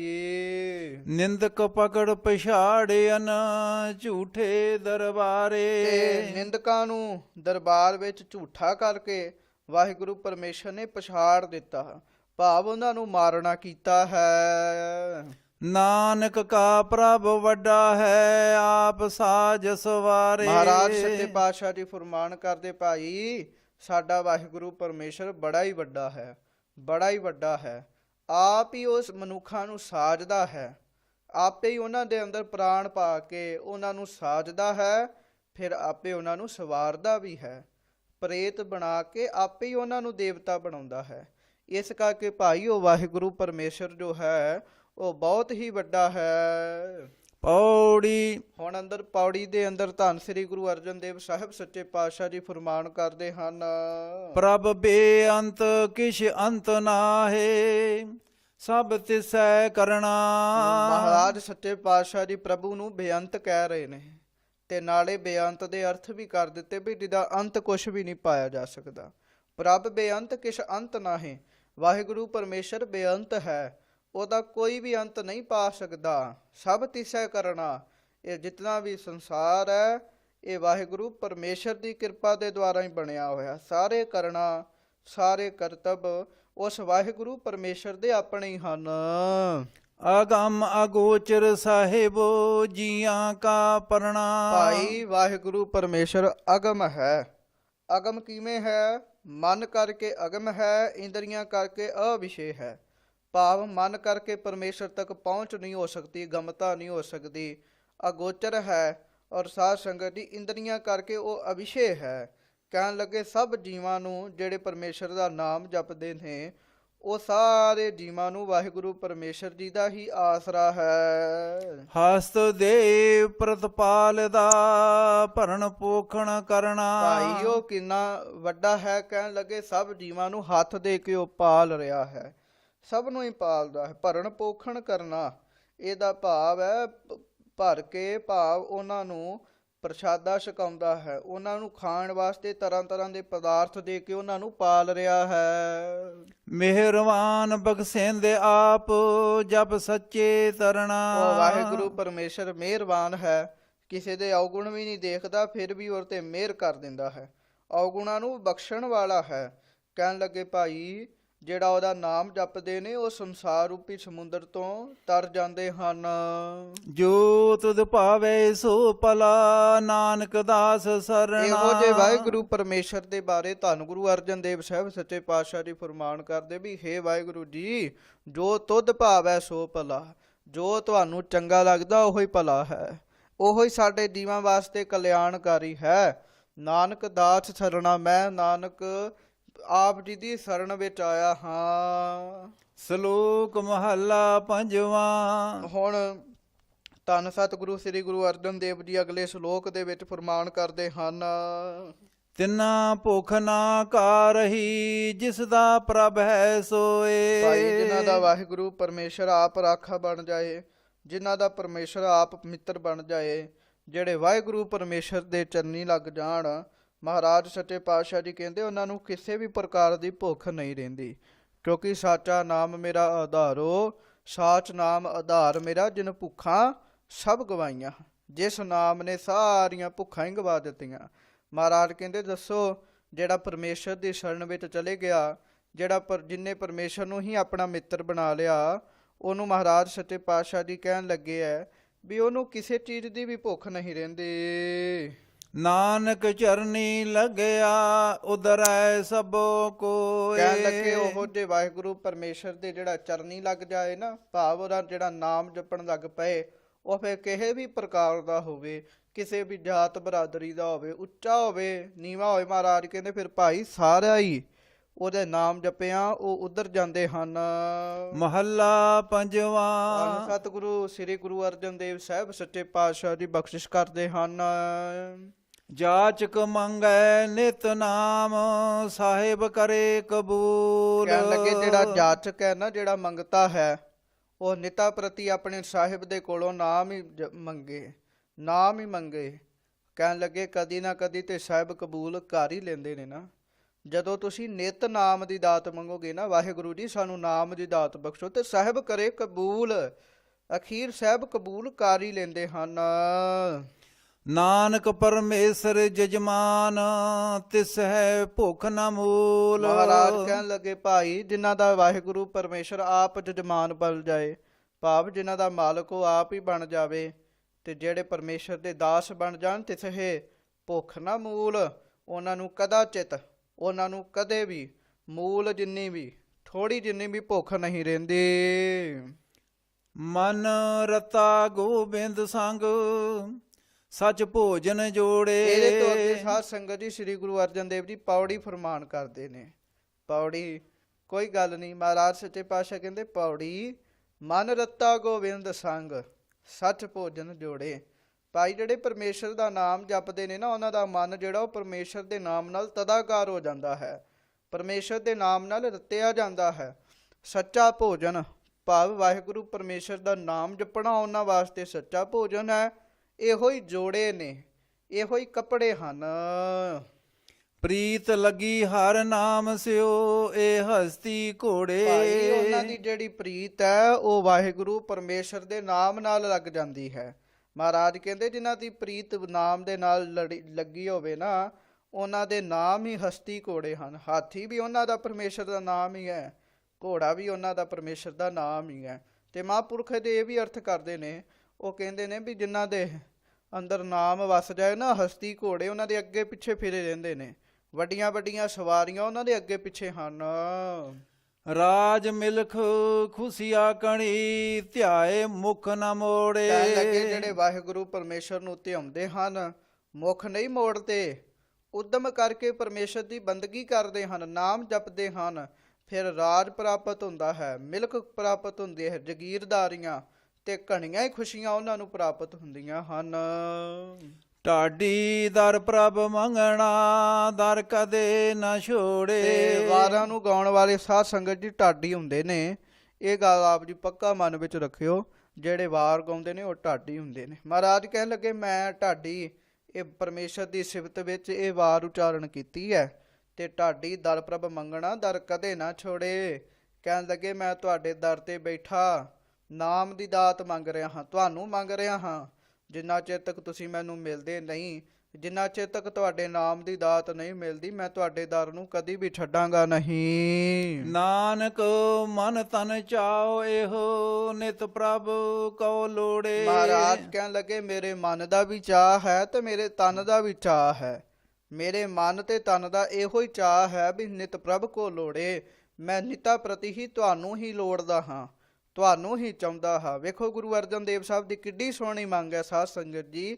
ਅਸੀਂ ਤੇ ਰਾਜ ਮੰਗਦੇ ਹਾਂ, ਮਿਲਖ ਮੰਗਦੇ ਹਾਂ, ਹਸਤੀ ਘੋੜੇ ਮੰਗਦੇ ਹਾਂ, ਭੋਜਨ ਮੰਗਦੇ ਹਾਂ, ਜੋੜੇ ਕੱਪੜੇ ਮੰਗਦੇ ਹਾਂ, ਪਰ ਗੁਰੂ ਜੀ ਸੱਚੇ ਪਾਤਸ਼ਾਹ ਜੀ ਕਹਿਣ ਲੱਗੇ ਮੈਂ ਤੁਹਾਨੂੰ ਮੰਗਦਾ ਹਾਂ। ਹੇ ਪਰਮੇਸ਼ਰ ਜੀ ਮੇਰੇ ਮਨ ਅੰਦਰ ਤੁਹਾਡੀ ਹੀ ਇੱਛਾ ਹੈ। ਸੁਧ ਕੀਚੇ। ਹੁਣ ਸੱਚੇ ਪਾਤਸ਼ਾਹ ਜੀ ਨੇ ਅੱਗੋਂ ਇਹ ਆਪ ਪਦ ਪਾਇਆ, ਆਪਣੀ ਵਾਰ ਹੋਣ ਕਰਕੇ ਸੁੱਧ ਕੀਚੇ। ਭਾਈ ਸਿੱਖ ਸਿਆਣੇ ਨੇ ਇਹ ਆਪ ਸੁੱਧ ਕਰ ਲੈਣ, ਸੁੱਧ ਕਰ ਲੈਣ। ਜਿਹੜੀ ਮਹਾਰਾਜ ਨੇ ਚੌਥੇ ਪਾਤਸ਼ਾਹ ਜੀ ਦੀ ਵਾਰ ਲਿਖੀ ਸੀ ਉਹਦੇ ਪਿੱਛੇ ਸੁੱਧ ਲਿਖਿਆ ਸੀਗਾ, ਭਾਵ ਉਹ ਸ਼ੁੱਧ ਕੀਤੀ ਹੋਈ ਹੈ। ਇਹ ਨਹੀਂ ਵੀ ਇਹ ਵਾਰ ਸ਼ੁੱਧ ਨਹੀਂ ਹੈ, ਹੈ ਸ਼ੁੱਧ, ਪਰ ਆਪ ਦੀ ਨਿਮਰਤਾ ਦੇ ਕਰਕੇ ਸੱਚੇ ਪਾਤਸ਼ਾਹ ਨੇ ਸ਼ੁੱਧ ਕੀਚੇ ਸ਼ਬਦ ਲਿਖਿਆ ਹੈ। ਰਾਗ ਗੌੜੀ ਭਗਤਾਂ ਕੀ ਬਾਣੀ। ਇੱਥੋਂ ਫਿਰ ਸਾਧ ਸੰਗਤ ਜੀ ਜੋ ਵਾਰ ਸੀਗੀ ਗੌੜੀ ਰਾਗ ਦੇ ਵਿੱਚ ਦੋ ਵਾਰਾਂ ਸੀਗੀਆਂ, ਇੱਕ ਸ੍ਰੀ ਗੁਰੂ ਰਾਮਦਾਸ ਸਾਹਿਬ ਜੀ ਦੀ, ਇੱਕ ਪੰਜਵੇਂ ਪਾਤਸ਼ਾਹ ਧੰਨ ਸ੍ਰੀ ਗੁਰੂ ਅਰਜਨ ਦੇਵ ਸਾਹਿਬ ਜੀ ਦੀ। ਉਹ ਵਾਰ ਦੀ ਸਾਧ ਸੰਗਤ ਦੀ ਸਮਾਪਤੀ ਹੋਈ ਹੈ। ਹੁਣ ਗੌੜੀ ਰਾਗ ਦੇ ਅੰਦਰ ਜੋ ਪ੍ਰਭੂ ਦੇ ਭਗਤ ਹੋਏ ਨੇ, ਵੱਖ-ਵੱਖ ਭਗਤ, ਇਹਨਾਂ ਭਗਤਾਂ ਦਾ ਦੇਣਾ ਵੀ ਕੋਈ ਨਹੀਂ ਦੇ ਸਕਦਾ। ਇਹਨਾਂ ਸਾਡੇ ਉੱਤੇ ਬੜੀ ਮਿਹਰ ਕੀਤੀ ਹੈ ਸਾਧ ਸੰਗਤ ਜੀ। ਹੁਣ ਇਹਨਾਂ ਭਗਤਾਂ ਦੀ ਬਾਣੀ ਆਰੰਭ ਹੋ ਰਹੀ ਹੈ। ਇਕ ਓੰਕਾਰ ਸਤਨਾਮ ਕਰਤਾ ਪੁਰਖ ਗੁਰ ਪ੍ਰਸਾਦ। ਇਹ ਵੀ ਸਾਧ ਸੰਗਤ ਜੀ ਵਿਦਵਾਨ ਦੱਸਦੇ ਵੀ 22 ਕੁ ਵਾਰ ਅਜਿਹਾ ਮੰਗਲ ਆਇਆ ਹੈ। ਜਿਵੇਂ ਤੁਸੀਂ ਪਿੱਛੇ ਜੇ ਸੁਣਦੇ ਆਏ ਹੋ ਨਾ, ਮੰਗਲ ਇੱਕ ਓੰਕਾਰ ਸਤਿਗੁਰ ਪ੍ਰਸਾਦ, ਉਹ 523 24 ਵਾਰ ਇਹ ਮੰਗਲ ਆਇਆ ਹੈ। ਤੇ ਇੱਕ ਓੰਕਾਰ ਸਤਨਾਮ ਕਰਤਾ ਪੁਰਖ ਨਿਰਭਉ ਨਿਰਵੈਰ ਅਕਾਲ ਮੂਰਤ ਅਜੂਨੀ ਸੈਭੰ ਗੁਰ ਪ੍ਰਸਾਦ, ਇਹ 33 ਕੁ ਵਾਰ ਵਿਦਵਾਨ ਦੱਸਦੇ ਹਨ। ਇਹ ਜਿਹੜਾ ਮੰਗਲ ਹੈ ਇਹ ਵਾਹਿਗੁਰੂ ਵਿਦਵਾਨ 9 ਕੁ ਵਾਰ ਦੱਸਦੇ ਨੇ, ਸ਼ਾਇਦ ਗਿਣਤੀ ਅੱਗੇ ਪਿੱਛੇ ਹੋ ਜਾਵੇ, ਪਰ 9 ਕੁ ਵਾਰ ਦੱਸਦੇ ਵੀ ਇਹ ਮੰਗਲ ਗੁਰੂ ਗ੍ਰੰਥ ਸਾਹਿਬ ਜੀ ਦੇ ਵਿੱਚ ਆਇਆ ਹੈ। ਇੱਕ ਓੰਕਾਰ, ਵਾਹਿਗੁਰੂ ਪਰਮੇਸ਼ਰ ਇੱਕ ਹੈ। ਸਤਨਾਮ, ਉਹਦਾ ਨਾਮ ਸੱਤਾ ਹੈ, ਸੱਚ ਹੈ। ਕਰਤਾ ਪੁਰਖ, ਉਹ ਸਾਰੇ ਸੰਸਾਰ ਦਾ ਕਰਨ ਕਾਰਨ ਹੈ, ਪੁਰਖ ਰੂਪ ਹੈ। ਔਰ ਗੁਰ ਪ੍ਰਸਾਦ, ਭਾਈ ਉਹ ਗੁਰਾਂ ਦੀ ਕਿਰਪਾ ਦੇ ਨਾਲ ਹੀ ਪ੍ਰਾਪਤ ਹੁੰਦਾ ਹੈ। ਗੌੜੀ ਗਵਾਰੇਰੀ ਸ੍ਰੀ ਕਬੀਰ ਜੀਓ ਕੇ। ਹੁਣ ਵਾਹਿਗੁਰੂ ਮਹਾਰਾਜ ਸੱਚੇ ਪਾਤਸ਼ਾਹ ਜੀ ਫਰਮਾਨ ਕਰਦੇ ਵੀ ਗੌੜੀ ਰਾਗ ਦੇ ਅੰਦਰ ਸ੍ਰੀ ਕਬੀਰ ਜੀਓ ਦੇ ਚੌਪ ਦੇ 14 ਕਹਿਣ ਲੱਗੇ ਵੀ 14 ਚੌਪਦੇ ਹਨ। ਭਾਵ ਹੁਣ 14 ਚੌਪਦੇ ਜਿਹੜੇ ਨੇ, ਚੌਪਦਿਆਂ ਵਾਲੇ ਸ਼ਬਦ, ਉਹ ਕਬੀਰ ਜੀ ਦੇ ਆ ਰਹੇ ਹਨ। ਅਬ ਮੋਹੇ ਜਲਤ ਰਾਮ ਜਲ ਪਾਇਆ। ਸੱਚੇ ਪਾਤਸ਼ਾਹ ਜੀ ਫਰਮਾਨ ਕਰਦੇ ਨੇ ਵਾਹਿਗੁਰੂ ਭਗਤ ਕਬੀਰ ਸਾਹਿਬ ਜੀ, ਕਿਉਂਕਿ ਇਹ ਵੀ ਮਹਾਂਪੁਰਖ ਉਥਾਨਕਾ ਦੀ ਇਹ ਦੱਸਦੇ ਨੇ ਵੀ ਕਬੀਰ ਸਾਹਿਬ ਜੀ ਨੂੰ ਰੱਬ ਦੇ ਭਗਤ ਸਨ ਤੇ ਉਹਨਾਂ ਪਾਸ ਗੋਬਿੰਦ ਲੋਕ ਆਏ। ਅੱਗੇ ਨਾਲੋਂ ਕਬੀਰ ਜੀ ਦਾ ਸ਼ਾਂਤੀ ਸੁਭਾਅ ਦੇਖ ਕੇ ਉਹਨਾਂ ਨੇ ਕਬੀਰ ਜੀ ਨੂੰ ਬੇਨਤੀ ਕੀਤੀ ਵੀ ਭਗਤ ਜੀ, ਮਹਾਰਾਜ ਜੀ, ਅੱਗੇ ਤੇ ਆਪ ਜੀ ਦਾ ਸੁਭਾਅ ਬੜਾ ਤਮੋ ਗੁਣੀ ਸੀਗਾ, ਹੁਣ ਤੁਹਾਡੇ ਮਨ ਅੰਦਰ ਸ਼ਾਂਤੀ ਹੈ। ਹੁਣ ਪਹਿਲੇ ਵਾਲੀ ਗੱਲ ਨਹੀਂ, ਤਮੋ ਗੁਣੀ ਸੁਭਾਅ ਨਹੀਂ, ਹੁਣ ਤੇ ਤੁਹਾਡੇ ਮਨ ਅੰਦਰ ਬੜੀ ਸ਼ਾਂਤੀ ਹੈ। ਉਹਦਾ ਕੀ ਕਾਰਨ ਹੈ? ਉਹਦਾ ਕਾਰਨ ਫਿਰ ਭਗਤ ਕਬੀਰ ਸਾਹਿਬ ਜੀ ਦੱਸਦੇ ਨੇ, ਭਾਈ ਅਬ ਮੋਹਿ ਜਲਤ ਰਾਮ ਜਲ ਪਾਇਆ। ਕਹਿਣ ਲੱਗੇ ਭਾਈ ਅੱਗੇ ਮੇਰਾ ਮਨ ਜਿਹੜਾ ਸੀ ਨਾ, ਉਹ ਵਿਸ਼ੇ ਵਿਕਾਰਾਂ ਵਿੱਚ, ਤ੍ਰਿਸ਼ਨਾ ਦੀ ਅਗਨੀ ਵਿੱਚ ਜਲ ਰਿਹਾ ਸੀ, ਸੜ ਰਿਹਾ ਸੀ ਅੱਗ ਵਿੱਚ। ਪਰ ਹੁਣ ਕਹਿਣ ਲੱਗੇ ਉਸ ਅੱਗ ਨੂੰ ਬੁਝਾਉਣ ਵਾਸਤੇ ਪਰਮੇਸ਼ਰ ਦੇ ਨਾਮ ਰੂਪੀ ਜਲ ਮੈਨੂੰ ਪ੍ਰਾਪਤ ਹੋਇਆ ਹੈ। ਰਾਮ ਉਦਕ ਤਨ ਜਲਤ 부ਝਾਇਆ। ਕਹਿਣ ਲੱਗੇ ਰਾਮ ਉਦਕ ਨੇ, ਪਰਮੇਸ਼ਰ ਦੇ ਨਾਮ ਰੂਪੀ ਜਲ ਨੇ ਮੇਰੇ ਸਰੀਰ ਦੀ ਜਿਹੜੀ ਅਗਨੀ ਸੀਗੀ ਉਸ ਨੂੰ ਬੁਝਾ ਦਿੱਤਾ ਹੈ। ਰਹਾਉ ਰਹਾਉ ਵਿੱਚ ਭਾਵ ਇਹ ਕੇਂਦਰੀ ਭਾਵ ਸੀ, ਵਿਸ਼ਰਾਮ ਸੀਗਾ। ਹੁਣ ਵਿਸ਼ਰਾਮ ਦੇ ਕੇ ਕਬੀਰ ਜੀ ਫਰਮਾਨ ਕਰਦੇ ਹਨ, ਮਨ ਮਾਰਨ ਕਾਰਨ ਬਨ ਜਾਈਐ। ਭਾਈ ਇਸ ਮਨ ਨੂੰ ਮਾਰਨ ਵਾਸਤੇ ਤੇ ਲੋਕ ਬਨਾਂ ਵਿੱਚ ਜਾਂਦੇ ਸੀਗੇ, ਭਾਵ ਜੰਗਲਾਂ ਵਿੱਚ ਜਾਂਦੇ ਸੀਗੇ। ਹਾਂਜੀ, ਸੋ ਜਲ ਬਿਨ ਭਗਵੰਤ ਨਾ ਪਾਈਐ। ਤਾਂ ਕਿ ਮਨ ਮਾਰਾਂਗੇ ਉੱਥੇ ਜਾ ਕੇ, ਜੰਗਲਾਂ 'ਚ ਜਾ ਕੇ ਸਾਨੂੰ ਪਰਮੇਸ਼ਰ ਪ੍ਰਾਪਤ ਹੋਵੇਗਾ। ਪਰ ਕਹਿਣ ਲੱਗੇ ਵੀ ਜਦੋਂ ਮੈਨੂੰ ਪਰਮੇਸ਼ਰ ਦੇ ਨਾਮ ਰੂਪੀ ਜਲ ਪ੍ਰਾਪਤ ਹੋਇਆ ਨਾ, ਅਸਲ ਵਿੱਚ ਰੱਬ ਤੇ ਉਹਦੇ ਨਾਲ ਮਿਲਣਾ ਸੀ ਨਾਮ ਰਾਹੀਂ। ਕਹਿਣ ਲੱਗੇ ਸੋ ਜਲ ਬਿਨ, ਉਸ ਪਰਮੇਸ਼ਰ ਦੇ ਨਾਮ ਦੇ ਜਲ ਤੋਂ ਬਗੈਰ ਭਾਈ ਭਗਵੰਤ ਵਾਹਿਗੁਰੂ ਪਰਮੇਸ਼ਰ ਨੂੰ ਨਹੀਂ ਪਾਇਆ ਜਾ ਸਕਦਾ। ਜੇ ਪਾਵਕ ਸੁਰ ਨਰ ਹੈ ਜਾਰੇ। ਜਿਸ ਤ੍ਰਿਸ਼ਨਾ ਰੂਪੀ ਅਗਨੀ ਨੇ ਵੱਡੇ ਵੱਡੇ ਸੁਰ, ਵੱਡੇ ਵੱਡੇ ਮਨੁੱਖ, ਸ੍ਰੇਸ਼ਟ ਮਨੁੱਖ ਵੀ ਸਾੜ ਦਿੱਤੇ ਹਨ। ਭਾਵ ਵੱਡੇ ਵੱਡੇ ਦੇਵਤਿਆਂ ਦੇ ਮਨ ਵਿੱਚ ਵੀ ਤ੍ਰਿਸ਼ਨਾ ਰੂਪੀ ਅਗਨੀ ਸੀ। ਰਾਮ ਉਦਕ ਜਨ ਚਲਤ ਉਬਾਰੇ। ਪਰ ਕਹਿਣ ਲੱਗੇ ਉਹ ਪਰਮੇਸ਼ਰ ਦੇ ਨਾਮ ਨੇ ਇਸ ਜਨ ਨੂੰ ਜਲਦੇ ਹੋਏ ਨੂੰ ਉਭਾਰ ਲਿਆ। ਮੇਰੇ ਅੰਦਰ ਵੀ ਬੜੀ ਤ੍ਰਿਸ਼ਨਾ ਸੀ, ਮੇਰੇ ਅੰਦਰ ਵੀ ਸੀ ਵੀ ਮੈਨੂੰ ਹੋਰ ਮਿਲ ਜਾਏ, ਹੋਰ ਮਿਲ ਜਾਏ, ਉੱਚੀ ਪਦਵੀ ਪ੍ਰਾਪਤ ਹੋ ਜਾਏ।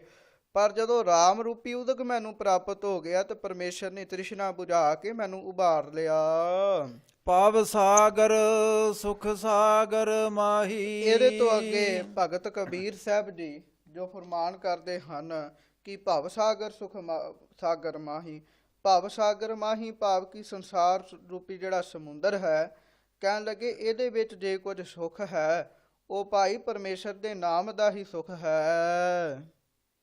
ਪੀਵ ਰਹੇ ਜਲ ਨਿਖੁਟਤ ਨਾਹੀ। ਤੇ ਕਹਿਣ ਲੱਗੇ ਵੀ ਇੱਥੇ ਜੇ ਸੁੱਖ ਲੈਣਾ ਹੈ ਤੇ ਪਰਮੇਸ਼ਰ ਦੇ ਨਾਮ ਰੂਪੀ ਜਲ ਪੀਵੋ। ਜਦੋਂ ਆਹ ਜਲ ਮਨੁੱਖ ਪੀਂਦਾ ਹੈ ਨਾ, ਫਿਰ ਮਹਾਰਾਜ ਸੱਚੇ ਪਾਤਸ਼ਾਹ ਜੀ ਕਹਿਣ ਲੱਗੇ ਨਿਖੁਟਤ ਨਾਹੀ, ਇਹ ਰਸ ਵੱਧਦਾ ਹੀ ਜਾਂਦਾ ਹੈ, ਵੱਧਦਾ ਹੀ ਜਾਂਦਾ ਹੈ, ਇਹ ਰਸ ਨਹੀਂ ਮੁੱਕਦਾ।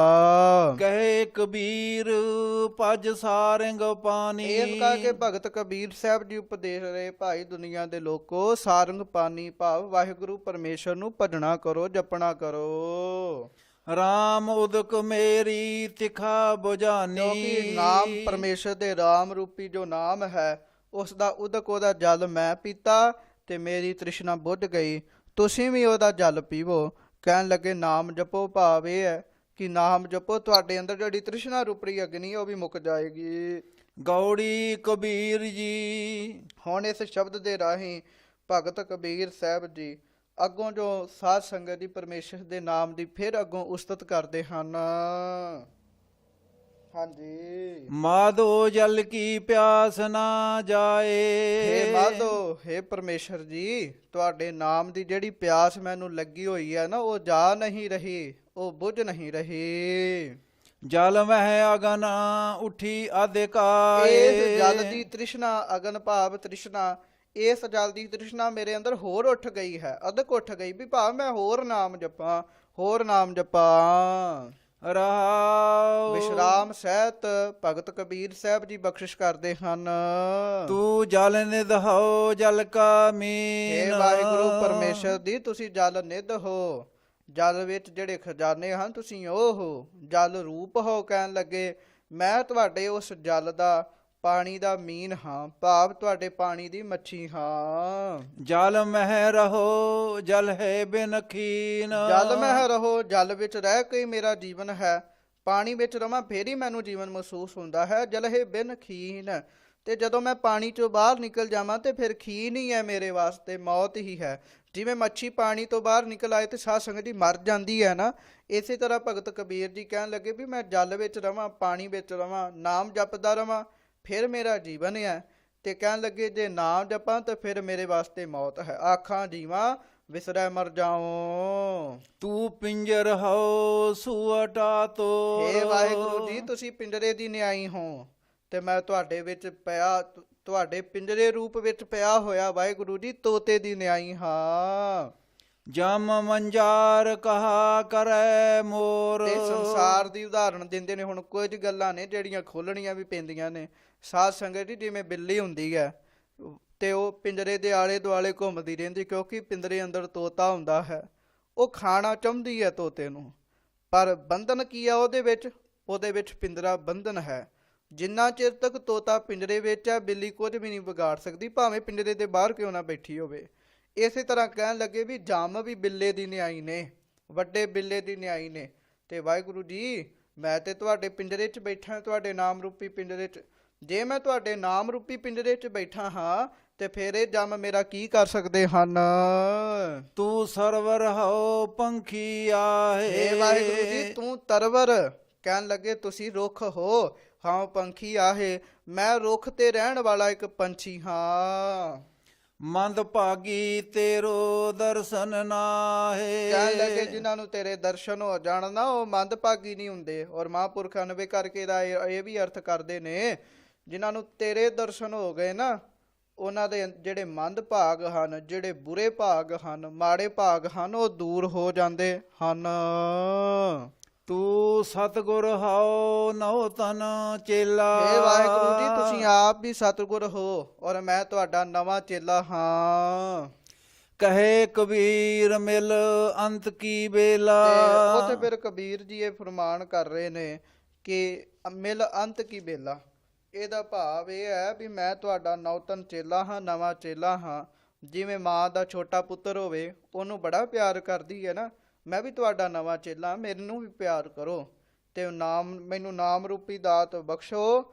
ਤੇ ਕਹਿਣ ਲੱਗੇ ਵੀ ਮੇਰੇ ਤੇ ਮਿਹਰ ਕਰੋ।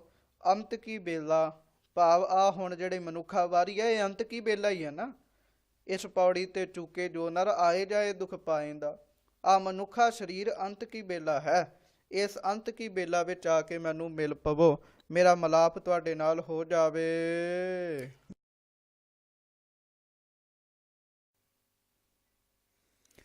ਗੌੜੀ ਕਬੀਰ ਜੀ। ਹੁਣ ਅੱਗੋਂ ਗੌੜੀ ਰਾਗ ਦੇ ਅੰਦਰ ਕਬੀਰ ਜੀ ਬਖਸ਼ਿਸ਼ ਕਰਦੇ ਹਨ, ਫਰਮਾ ਰਹੇ ਹਨ।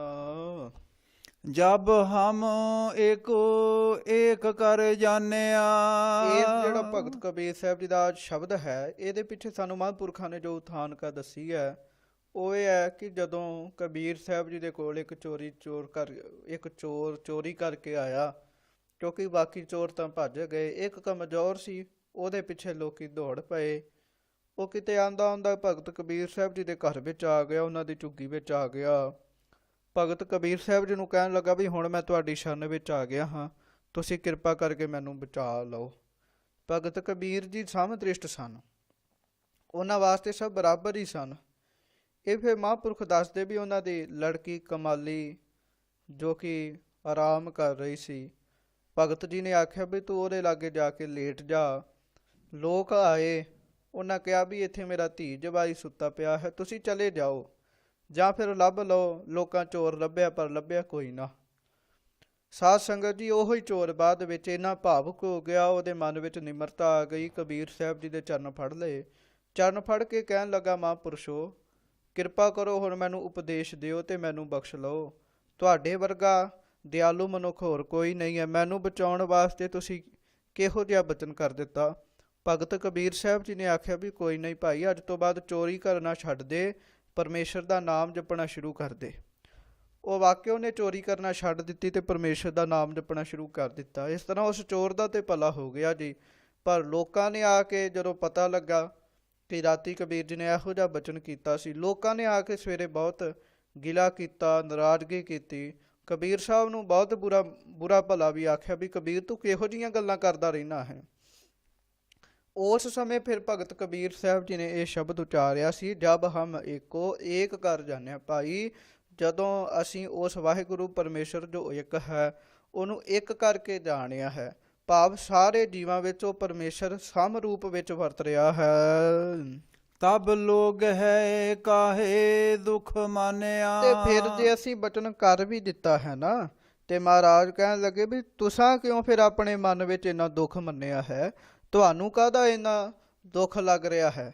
ਔਰ ਮਹਾਂਪੁਰਖ ਇਹਦਾ ਇਹ ਵੀ ਅਰਥ ਦੱਸਦੇ ਵੀ ਜਦੋਂ ਇੱਕ ਬ੍ਰਹਮ ਵਾਹਿਗੁਰੂ ਪਰਮੇਸ਼ਰ ਵੇਖ ਪਏ ਨਾ, ਫਿਰ ਤਬ ਲੋਕ ਹੈ, ਲੋਕ ਜੋ ਮਰਜ਼ੀ ਆਖੀ ਜਾਣ, ਫਿਰ ਉਹ ਰੱਬ ਦੇ ਰੂਪ ਭਗਤ ਜਿਹੜੇ ਹਨ ਉਹ ਦੁੱਖ ਨਹੀਂ ਮੰਨਦੇ ਉਹਨਾਂ ਦੀਆਂ ਗੱਲਾਂ ਦਾ।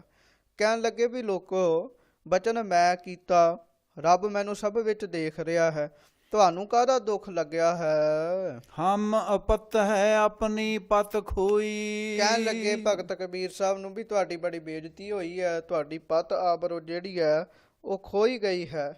ਤੇ ਫਿਰ ਭਗਤ ਕਬੀਰ ਸਾਹਿਬ ਕਹਿਣ ਲੱਗੇ ਵੀ ਬੇਪਤੀ ਤੇ ਸਾਡੀ ਹੋਈ ਹੈ ਨਾ, ਅਪਤਹ ਤੇ ਸਾਡੀ ਹੋਈ ਹੈ, ਪਤ ਤੇ ਸਾਡੀ ਲੱਥੀ ਹੈ।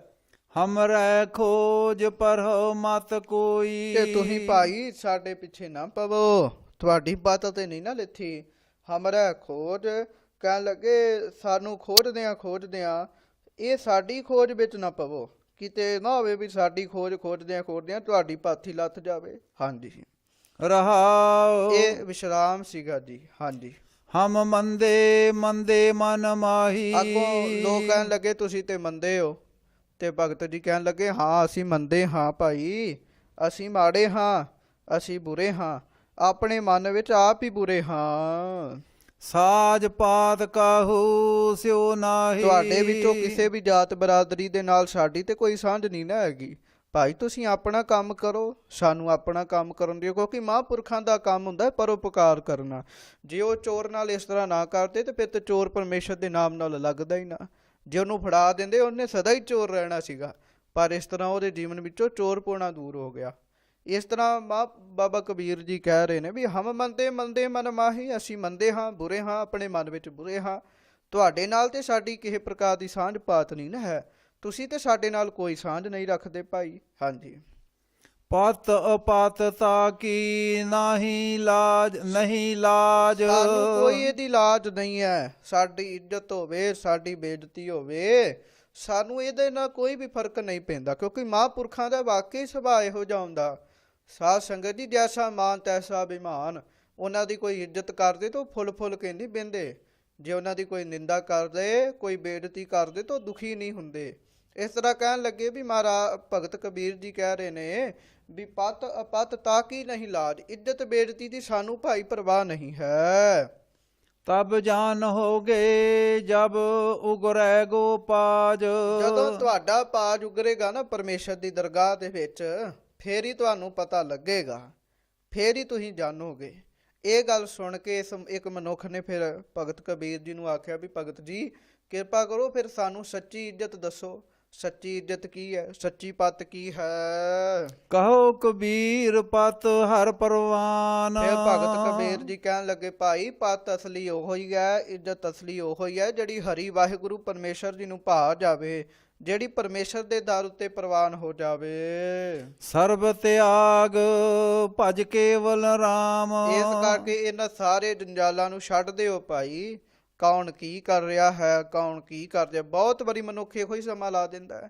ਇਹਨਾਂ ਸਾਰੇ ਕੰਮਾਂ ਨੂੰ ਛੱਡ ਕੇ ਉਸ ਵਾਹਿਗੁਰੂ ਪਰਮੇਸ਼ਰ ਦੇ ਨਾਮ ਨੂੰ ਭਜਣਾ ਕਰੋ, ਉਸ ਪਰਮੇਸ਼ਰ ਦੇ ਨਾਮ ਨੂੰ ਜਪਣਾ ਕਰੋ। ਗੌੜੀ ਕਬੀਰ ਜੀ। ਹੁਣ ਅੱਗੋਂ ਭਗਤ ਕਬੀਰ ਸਾਹਿਬ ਜੀ ਗੌੜੀ ਰਾਗ ਦੇ ਅੰਦਰ ਫਰਮਾਨ ਕਰਦੇ ਨੇ। ਇਸ ਸ਼ਬਦ ਦੀ ਉਥਾਨਕਾ ਸਾਨੂੰ ਜੋ ਮਹਾਂਪੁਰਖਾਂ ਦਰਸਾਈ ਹੈ ਉਹ ਹੈ ਵੀ ਕਿਸੇ ਮੌਕੇ ਇੱਕ ਨਾਗਾ ਪੁਰਸ਼ ਔਰ ਇੱਕ ਚਮਰਪੋਸ਼, ਇੱਕ ਪਰਮਹੰਸ, ਇੱਕ ਜਤੀ, ਇਹ ਚਾਰੇ ਭੇਖਾਂ ਦੇ ਲੋਕ ਇਕੱਠੇ ਹੋ ਕੇ ਆਪਣੀ ਆਪਣੀ ਮੱਤ ਦੀ ਵਡਿਆਈ ਕਰਨ ਲੱਗ ਪਏ ਵੀ ਸਾਡੀ ਮੱਤ ਬੜੀ ਵੱਡੀ ਹੈ, ਅਸੀਂ ਬੜੇ ਸ੍ਰੇਸ਼ਟ ਹਾਂ, ਅਸੀਂ ਬਹੁਤ ਕੁਝ ਜਾਣਦੇ ਹਾਂ।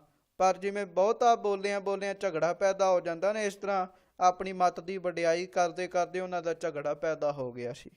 ਫਿਰ ਉਹਨਾਂ ਦਾ ਝਗੜਾ ਨਿਬੇੜਨ ਵਾਸਤੇ ਭਗਤ ਕਬੀਰ ਸਾਹਿਬ ਜੀ ਦੇ ਕੋਲ ਲੋਕ ਉਹਨਾਂ ਨੂੰ ਲੈ ਕੇ ਆਏ। ਭਗਤ ਕਬੀਰ ਸਾਹਿਬ ਜੀ ਨੇ ਫਿਰ ਉਹਨਾਂ ਦਾ ਝਗੜਾ ਨਿਬੇੜਨ ਵਾਸਤੇ ਇਸ ਤਰ੍ਹਾਂ ਦਾ ਸ਼ਬਦ ਉਚਾਰਿਆ ਹੈ। ਗੌੜੀ ਕਬੀਰ ਜੀ। ਹਾਂਜੀ, ਗੌੜੀ ਰਾਗ ਦੇ ਅੰਦਰ ਕਬੀਰ ਸਾਹਿਬ ਜੀ ਫਰਮਾਨ ਕਰਦੇ ਹਨ। ਨਗਨ ਫਿਰਤ ਜਾਓ ਪਾਈਐ ਹੋ ਜੋਗ। ਭਾਈ ਜੇ ਨਗਨ ਰਹਿ ਕੇ ਹੀ, ਸਰੀਰ ਤੇ ਕੱਪੜੇ ਨਾ ਪਾ ਕੇ ਹੀ ਜੋਗ ਦੀ ਪ੍ਰਾਪਤੀ ਹੁੰਦੀ ਹੈ। ਬਨ ਕਾ ਮਿਰਗ ਮੁਕਤ ਸਭ ਹੋਗ। ਤੇ ਕਹਿਣ ਲੱਗੇ ਵੀ ਇਹ ਜੰਗਲ ਦੇ ਵਿੱਚ ਜਿੰਨੇ ਵੀ ਮਿਰਗ ਹਨ, ਜਿੰਨੇ ਵੀ ਹਿਰਨ ਹਨ, ਉਹਨਾਂ ਨੇ ਕਿਹੜੇ ਕੱਪੜੇ ਪਾਏ ਨੇ, ਉਹ ਵੀ ਤੇ ਨਗਨ ਹੀ ਹਨ ਨਾ। ਕਹਿਣ ਲੱਗੇ ਫਿਰ ਉਹਨਾਂ ਨੂੰ ਮੁਕਤ ਹੋ ਜਾਣਾ ਚਾਹੀਦਾ ਸੀਗਾ, ਉਹਨਾਂ ਨੂੰ ਮੁਕਤੀ ਸਾਡੇ ਨਾਲੋਂ ਵੀ ਪਹਿਲਾਂ ਪ੍ਰਾਪਤ ਹੋਣੀ ਚਾਹੀਦੀ ਸੀ। ਜੋਗ ਤੋਂ ਭਾਵ ਇਹ ਹੈ ਵੀ ਜਿਹੜੇ ਜੁੜ ਜਾਂਦੇ ਨੇ। ਕਹਿਣ ਲੱਗੇ ਵੀ ਜੇ ਜਿੰਦਿਆਂ ਰਹਿਣੇ ਵਾਹਿਗੁਰੂ ਨੰਗਿਆਂ ਰਹਿਣ ਨਾਲ ਹੀ, ਭਾਵ ਕੱਪੜੇ ਨਾ ਪਾਉਣ ਦੇ ਨਾਲ ਹੀ ਜੋਗ ਹੋਣਾ ਸੀਗਾ, ਤੇ ਫਿਰ ਭਾਈ ਬਨ ਕਾ ਮਿਰਗ ਮੁਕਤ ਸਭ ਹੋਗ ਇਸ ਜੰਗਲ ਵਿੱਚ ਜਿੰਨੇ ਵੀ ਮਿਰਗ ਹਨ, ਜਿੰਨੇ ਵੀ ਹਿਰਨ ਹਨ, ਸਾਰੇ ਮੁਕਤ ਹੋ ਜਾਣ। ਕਿਆ ਨਾਗੇ ਕਿਆ ਬਾਦੇ ਚਾਮ। ਕੀ ਮਹਾਰਾਜ ਕਹਿਣ ਲੱਗੇ ਆਪਣੇ ਤਨ ਨੂੰ ਢਕਣਾ ਤੇ ਕੀ ਨਾ ਢਕਣਾ ਭਾਈ, ਕੀ ਨਾਂਗੇ ਰਹਿਣਾ, ਕੀ ਚੰਮ ਨੂੰ ਬੰਨ ਕੇ ਰੱਖਣਾ। ਹਾਂਜੀ, ਜਬ ਨਹੀਂ ਚੀਨਸ ਆਤਮ ਰਾਮ। ਸਭ ਵਿਅਰਥ ਹੀ ਹੈ। ਕਹਿਣ ਲੱਗੇ ਜੇ ਆਤਮ ਰਾਮ ਨੂੰ ਨਹੀਂ ਨਾ ਚੀਨੇ, ਆਪਣੇ ਮਨ ਵਿੱਚ ਪਰਮੇਸ਼ਰ ਦੇ ਦਰਸ਼ਨ ਨਹੀਂ ਕੀਤੇ, ਆਤਮ ਨਹੀਂ ਸੁੱਧ ਰੂਪ ਹੋਇਆ, ਕਹਿਣ ਲੱਗੇ ਸਭ ਭਰਮ ਹੀ ਹੈ। ਰਹਾਉ ਵਿਸ਼ਰਾਮ ਸੀਗਾ, ਇਹ ਕੇਂਦਰੀ ਭਾਵ ਸੀ। ਅੱਗੋਂ ਕਬੀਰ ਜੀ ਫਰਮਾਨ ਕਰਦੇ ਹਨ, ਮੂੜ ਮੁੰਡਾਏ ਜਾਓ ਸਿਧ ਪਾਈ। ਕਿਉਂਕਿ ਇੱਕ ਪਰਮਹੰਸ ਵੀ ਸੀ ਜਿਨੇ ਸਾਧ ਸੰਗਤ ਜੀ ਪਿੱਛੇ ਚੋਟੀ ਕੀਤੀ ਸੀਗੀ, ਸਿਰ ਮੁੰਨਿਆ ਸੀ। ਉਹਨੂੰ ਫੇ ਭਗਤ ਕਬੀਰ ਜੀ ਕਹਿਣ ਲੱਗੇ ਭਾਈ ਜੇ ਮੂੰਡ ਮੁੰਡਾ ਕੇ ਹੀ, ਸਿਰ ਮੁਨਵਾ ਕੇ ਹੀ ਸਿੱਧੀ ਪ੍ਰਾਪਤ ਹੋਣੀ ਹੈ, ਮੁਕਤੀ ਪ੍ਰਾਪਤ ਹੋਣੀ ਹੈ। ਕਹੋ ਕਬੀਰ ਸੁਨੋ ਨਰ ਭਾਈ। ਵਾਹਿਗੁਰੂ ਮੂੰਡ ਮੁੰਡਾਏ ਜੋ ਸਿੱਧ ਪਾਈ, ਮੁਕਤੀ ਭੇਡ ਨਾ ਗਈਆ ਕਾਈ। ਕਹਿਣ ਲੱਗੇ ਫਿਰ ਭਾਈ ਮੁਕਤੀ ਜਿਹੜੀ ਪ੍ਰਾਪਤ ਹੋਣੀ ਉਹ ਤੇ ਭੇਡ ਨੂੰ ਵੀ ਪ੍ਰਾਪਤ ਹੋ ਸਕਦੀ, ਗਾਈ ਨੂੰ ਵੀ ਪ੍ਰਾਪਤ ਹੋ ਸਕਦੀ ਹੈ। ਹਰ 6 ਮਹੀਨੇ ਭੇਡ ਨੂੰ ਮੁੰਨ ਦਿੰਦੇ ਨੇ, ਉੱਤੋਂ ਉਹਦੇ ਵਾਲ ਸਾਰੇ ਲਾਹ ਲੈਂਦੇ ਨੇ। ਕਹਿਣ ਲੱਗੇ ਫਿਰ ਤੇ ਉਹਨੂੰ ਵੀ ਪ੍ਰਾਪਤੀ ਹੋ ਸਕਦੀ ਸੀ ਮੁਕਤੀ ਦੀ। ਹਾਂਜੀ, ਬਿੰਦ ਰਾਖ ਜਾਓ ਤਰੀਐ ਭਾਈ। ਭਾਈ ਜੇ ਬਿੰਦ ਰੱਖ ਕੇ ਹੀ, ਬੀਰਜ ਰੂਪ ਰੱਖ ਕੇ ਹੀ, ਕਹਿਣ ਲੱਗੇ ਬਿੰਦ ਰੱਖ ਕੇ ਹੀ ਮਨੁੱਖ ਤਰ ਸਕਦਾ ਹੈ। ਕਿਉਂਕਿ ਫਿਰ ਜਤੀ ਵੀ ਲਾਗੇ ਬੈਠਾ ਸੀ ਨਾ, ਇਹ ਬਚਨ ਜਤੀ ਦੇ ਪ੍ਰਥਾਏ ਕੀਤੇ ਵੀ ਜੇ ਬਿੰਦ ਰੱਖ ਕੇ ਹੀ ਮਨੁੱਖ ਤਰਦਾ ਹੈ। ਖੁਸਰੈ ਕਿਉ ਨਾ ਪਰਮਗਤ ਪਾਈ। ਇਹ ਤੇ ਭਾਈ ਜਿਹੜੇ ਖੁਸਰੇ ਹਨ, ਜਿਹੜੇ ਹਿਜੜੇ ਹਨ, ਉਹਨਾਂ ਨੂੰ ਤੇ ਪਰਮ ਗਤੀ ਪ੍ਰਾਪਤ ਹੋਣੀ ਚਾਹੀਦੀ, ਸ੍ਰੇਸ਼ਟ ਗਤੀ ਤੇ ਫਿਰ ਉਹਨਾਂ ਨੂੰ ਭਾਈ ਪ੍ਰਾਪਤ ਹੋਣੀ ਚਾਹੀਦੀ ਹੈ। ਕਹੋ ਕਬੀਰ ਸੁਨੋ ਨਰ ਭਾਈ। ਇਸ ਕਰਕੇ ਕਹਿਣ ਲੱਗੇ ਕਬੀਰ ਜੀ, ਹੇ ਭਾਈ, ਹੇ ਮਨੁੱਖੋ, ਮੇਰੀ ਗੱਲ ਬੜੇ ਧਿਆਨ ਦੇ ਨਾਲ ਸੁਣਨਾ ਕਰੋ। ਰਾਮ ਨਾਮ ਬਿਨ ਕਿਨ ਗਤ ਪਾਈ। ਜਿਹੜੀ ਗਤੀ ਪ੍ਰਾਪਤ ਹੋਣੀ ਹੈ ਉਹ ਨਗਨ ਫਿਰ ਕੇ ਨਹੀਂ ਪ੍ਰਾਪਤ ਹੋਣੀ, ਚੰਮ ਨੂੰ ਬੰਨ ਕੇ ਨਹੀਂ ਹੋਣੀ, ਔਰ ਮੂੰਡ ਮੁੰਡਾ ਕੇ ਨਹੀਂ ਹੋਣੀ, ਉਹ ਬਿੰਦ ਰੱਖ ਕੇ ਵੀ ਨਹੀਂ ਹੋਣੀ, ਉਹ ਤੇ ਨਾਮ ਜਪਿਆ ਹੀ ਹੋਣੀ ਹੈ ਨਾ। ਕਹਿਣ ਲੱਗੇ ਰਾਮ ਨਾਮ ਬਿਨ ਕਿਨ ਗਤ ਪਾਈ। ਦੱਸੋ ਵਾਹਿਗੁਰੂ ਪਰਮੇਸ਼ਰ ਦੇ ਨਾਮ ਤੋਂ ਬਗੈਰ, ਰਾਮ ਦੇ ਨਾਮ ਤੋਂ ਬਗੈਰ ਕਿੰਨੇ ਗਤੀ ਪ੍ਰਾਪਤ ਕੀਤੀ ਹੈ। ਗੌੜੀ ਕਬੀਰ ਜੀ। ਗੌੜੀ ਰਾਖ ਦੇ ਅੰਦਰ ਭਗਤ ਕਬੀਰ ਸਾਹਿਬ ਜੀ ਅੱਗੋਂ ਫਰਮਾਨ ਕਰਦੇ ਹਨ। ਇਹ ਵੀ ਸਾਧ ਸੰਗਤ ਦੀ ਇੱਕ ਮਨੁੱਖ ਆਇਆ ਸੀ, ਪੰਡਤ ਬ੍ਰਾਹਮਣ।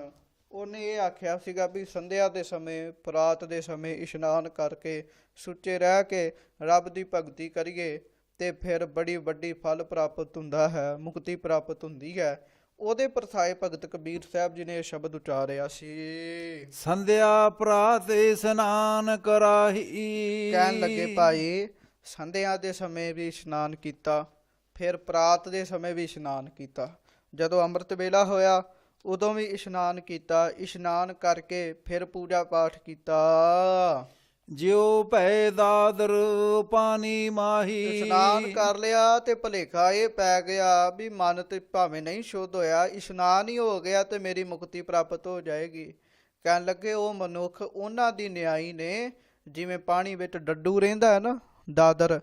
ਕਹਿਣ ਲੱਗੇ ਬਸ ਉਹ ਮਨੁੱਖ ਡੱਡੂ ਦੀ ਨਿਆਈ ਨੇ, ਉਹ ਨਹਾਉਣ ਤੋਂ ਤੱਕ ਹੀ ਸੀਮਤ ਹਨ, ਉਹਨਾਂ ਦੇ ਅੰਦਰ ਕੁਝ ਵੀ ਨਹੀਂ ਹੈ। ਜਾਓ ਪੈ ਰਾਮ ਰਾਮ ਰਤ ਨਾਹੀ। ਭਾਈ ਇਹ ਸਾਰਾ ਕੰਮ ਕਰਕੇ ਜੇਕਰ ਫਿਰ ਵੀ ਰਮੇ ਹੋਏ ਰਾਮ ਦੇ ਵਿੱਚ ਮਨੁੱਖ ਨਹੀਂ ਰਮਿਆ ਤੇ ਸਭ ਧਰਮ ਰਾਏ ਕਹਿ ਜਾਹੀ। ਤੇ ਬਸ ਕਰਮ ਧਰਮ ਫਿਰ ਜਿੰਨਾ ਮਰਜ਼ੀ ਮਨੁੱਖ ਕਰੀ ਜਾਵੇ, ਫਿਰ ਕਹਿਣ ਲੱਗੇ ਉਹ ਧਰਮ ਰਾਜੇ ਦੇ ਕੋਲ ਹੀ ਜਾਏਗਾ, ਭਾਵ ਲੇਖੇ ਵਿੱਚ ਹੀ ਪੈ ਜਾਏਗਾ। ਜੇ ਲੇਖਾ ਹੋਏਗਾ ਤੇ ਜੂਨਾਂ ਵੀ ਹੋਣਗੀਆਂ, ਫਿਰ ਉਹ ਮਨੁੱਖ ਲੇਖੇ ਵਿੱਚ ਹੀ ਪਏ ਰਹਿੰਦੇ ਹਨ। ਰਹਾਉ ਵਿਸ਼ਰਾਮ ਦੇ ਕੇ ਭਗਤ ਕਬੀਰ ਸਾਹਿਬ ਜੀ ਫਰਮਾਨ ਕਰਦੇ ਹਨ। ਕਾਇਆ ਰਤ ਬਹੁ ਰੂਪ ਰਚਾਹੀ। ਕਹਿਣ ਲੱਗੇ ਇਸ ਤਰ੍ਹਾਂ ਕਾਇਆ ਹੈ ਜਿਹੜੀ ਸਰੀਰ ਹੈ, ਉਹਨੂੰ ਰੱਤਿਆ ਹੋਇਆ ਹੈ, ਸ਼ਿੰਗਾਰਿਆ ਹੋਇਆ ਹੈ, ਬੜੇ ਰੂਪ ਲਾਏ ਨੇ, ਧੋਤੀ ਬੰਨੀ ਹੈ, ਟਿੱਕਾ ਲਾਇਆ ਹੈ, ਗਲ ਵਿੱਚ ਮਾਲਾ ਵੀ ਪਾਈ ਹੈ। ਭਾਈ ਬਾਹਰੋਂ ਕਾਇਆ ਨੂੰ, ਸਰੀਰ ਨੂੰ ਪੂਰਾ ਸ਼ਿੰਗਾਰਿਆ ਹੈ, ਤਿਨ ਕਉ ਦਇਆ ਸੁਪਨੇ ਵੀ ਨਾਹੀ। ਪਰ ਮਨ ਅੰਦਰ ਤੇ ਦਇਆ ਹੀ ਨਹੀਂ ਆਈ।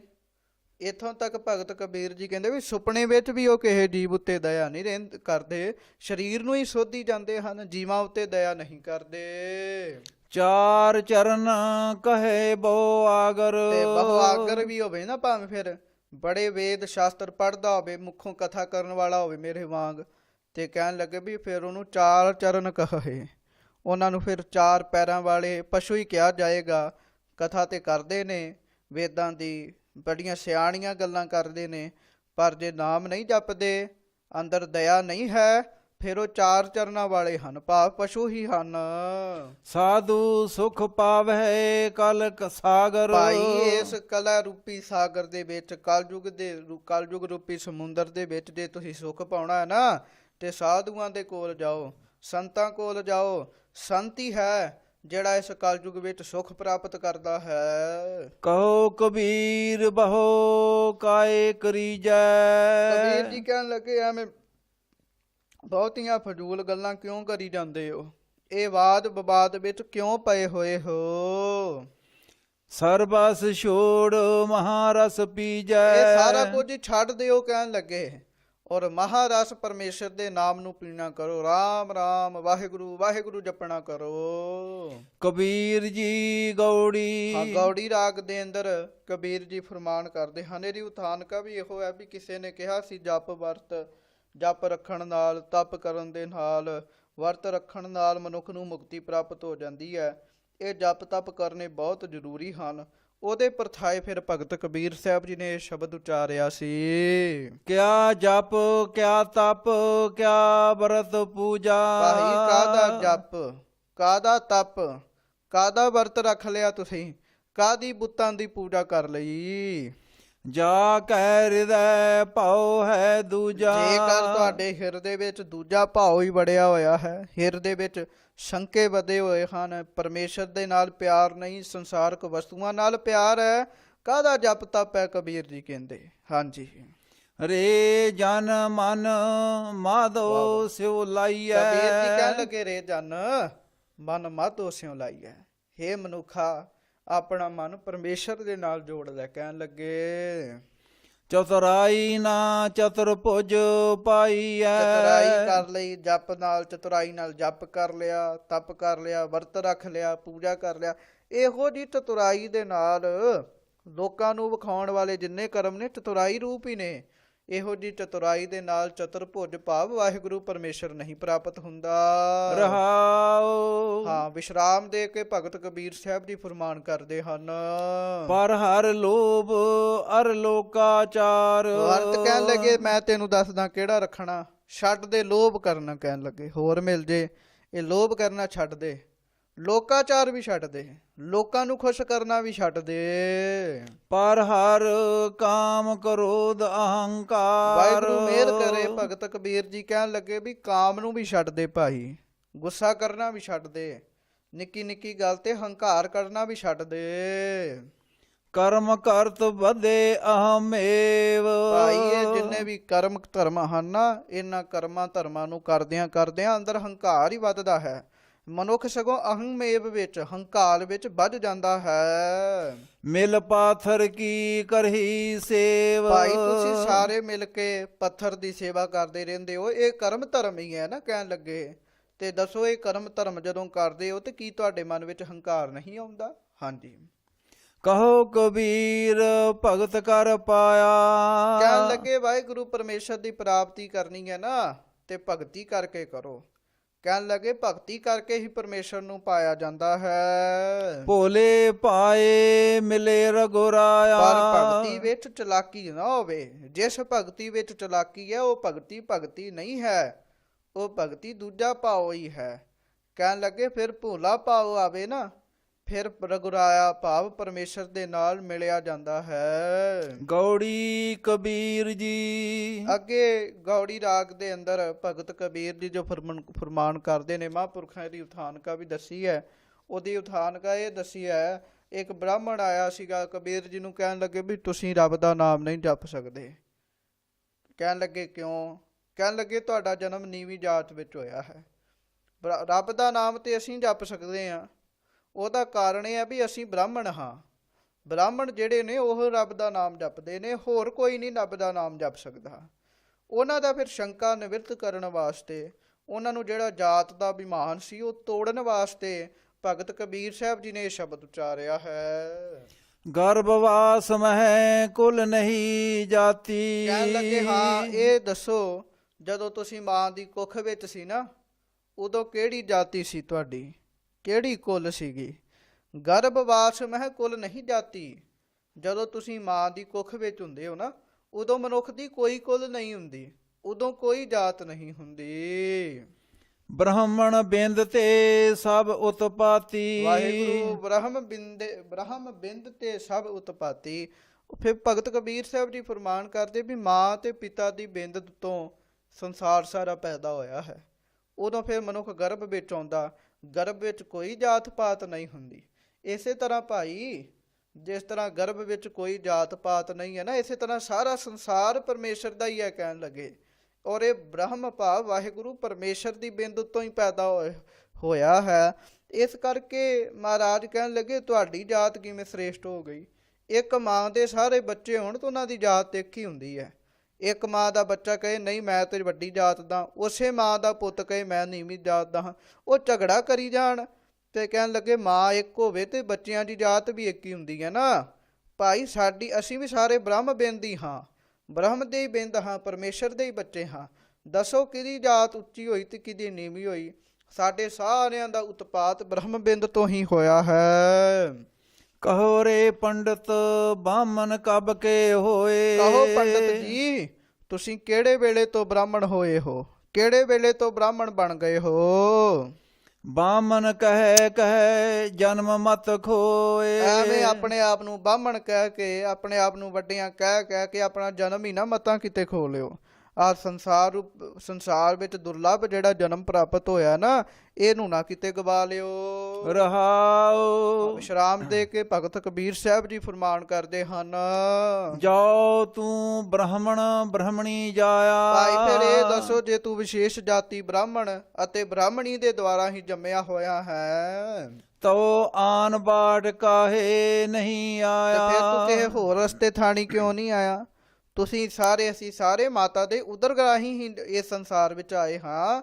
ਤੂੰ ਕਿਸੇ ਹੋਰ ਰਸਤੇ ਰਾਹੀਂ ਭਾਵ ਮਾਤਾ ਦੇ ਉਦਰ ਰਾਹੀਂ ਕਿਉਂ ਆਇਆ ਹੈ? ਤੁਮ ਕਤ ਬ੍ਰਾਹਮਣ ਹਮ ਕਤ ਸੂਦ।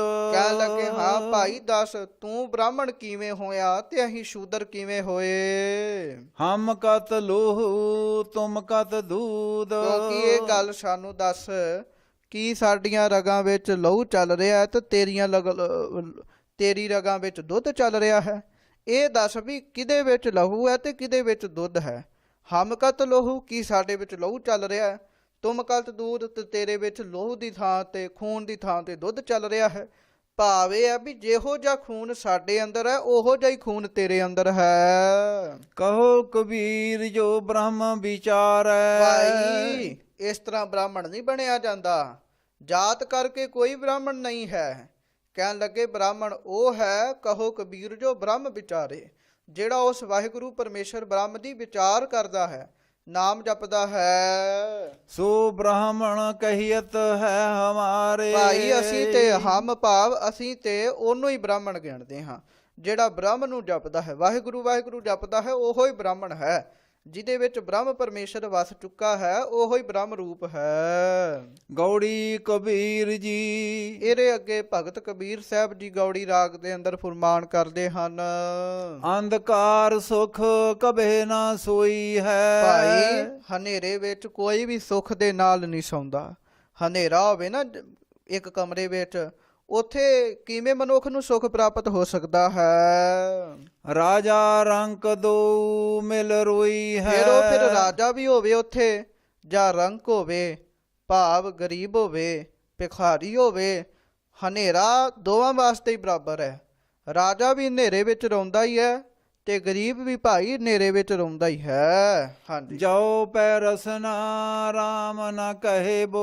ਇਸ ਤਰ੍ਹਾਂ ਫਿਰ ਭਗਤ ਕਬੀਰ ਸਾਹਿਬ ਜੀ ਕਹਿਣ ਲੱਗੇ ਵੀ ਜਿਵੇਂ ਜੀਵਨ ਵਿੱਚ ਹਨੇਰਾ ਤੇ ਫਿਰ ਸਾਰੇ ਰੋਣਗੇ ਹੀ, ਤੇ ਜਿੰਨਾ ਚਿਰ ਰਸਨਾ ਤੋਂ ਰਾਮ ਦਾ ਨਾਮ ਨਹੀਂ ਕਹਿੰਦੇ, ਉਪਜਤ ਬਿਨਸਤ ਰੋਵਤ ਰਹੇ ਬੋ। ਤੇ ਬਸ ਫਿਰ ਪੈਦਾ ਹੋਣਾ ਮਰਨਾ, ਇਹਨਾਂ ਚੱਕਰਾਂ ਵਿੱਚ ਹੀ ਮਨੁੱਖ ਰੋਂਦਾ ਹੀ ਰਹਿੰਦਾ ਹੈ। ਉਪਜਤ ਬਿਨਸਤ ਰੋਵਤ ਰਹਿਬੋ, ਉਪਜਦਿਆਂ ਖਤਮ ਹੁੰਦਿਆਂ ਭਾਵ ਜੰਮਦਿਆਂ ਮਰਦਿਆਂ ਰੋਂਦੇ ਹੀ ਰਹਿੰਦੇ ਨੇ।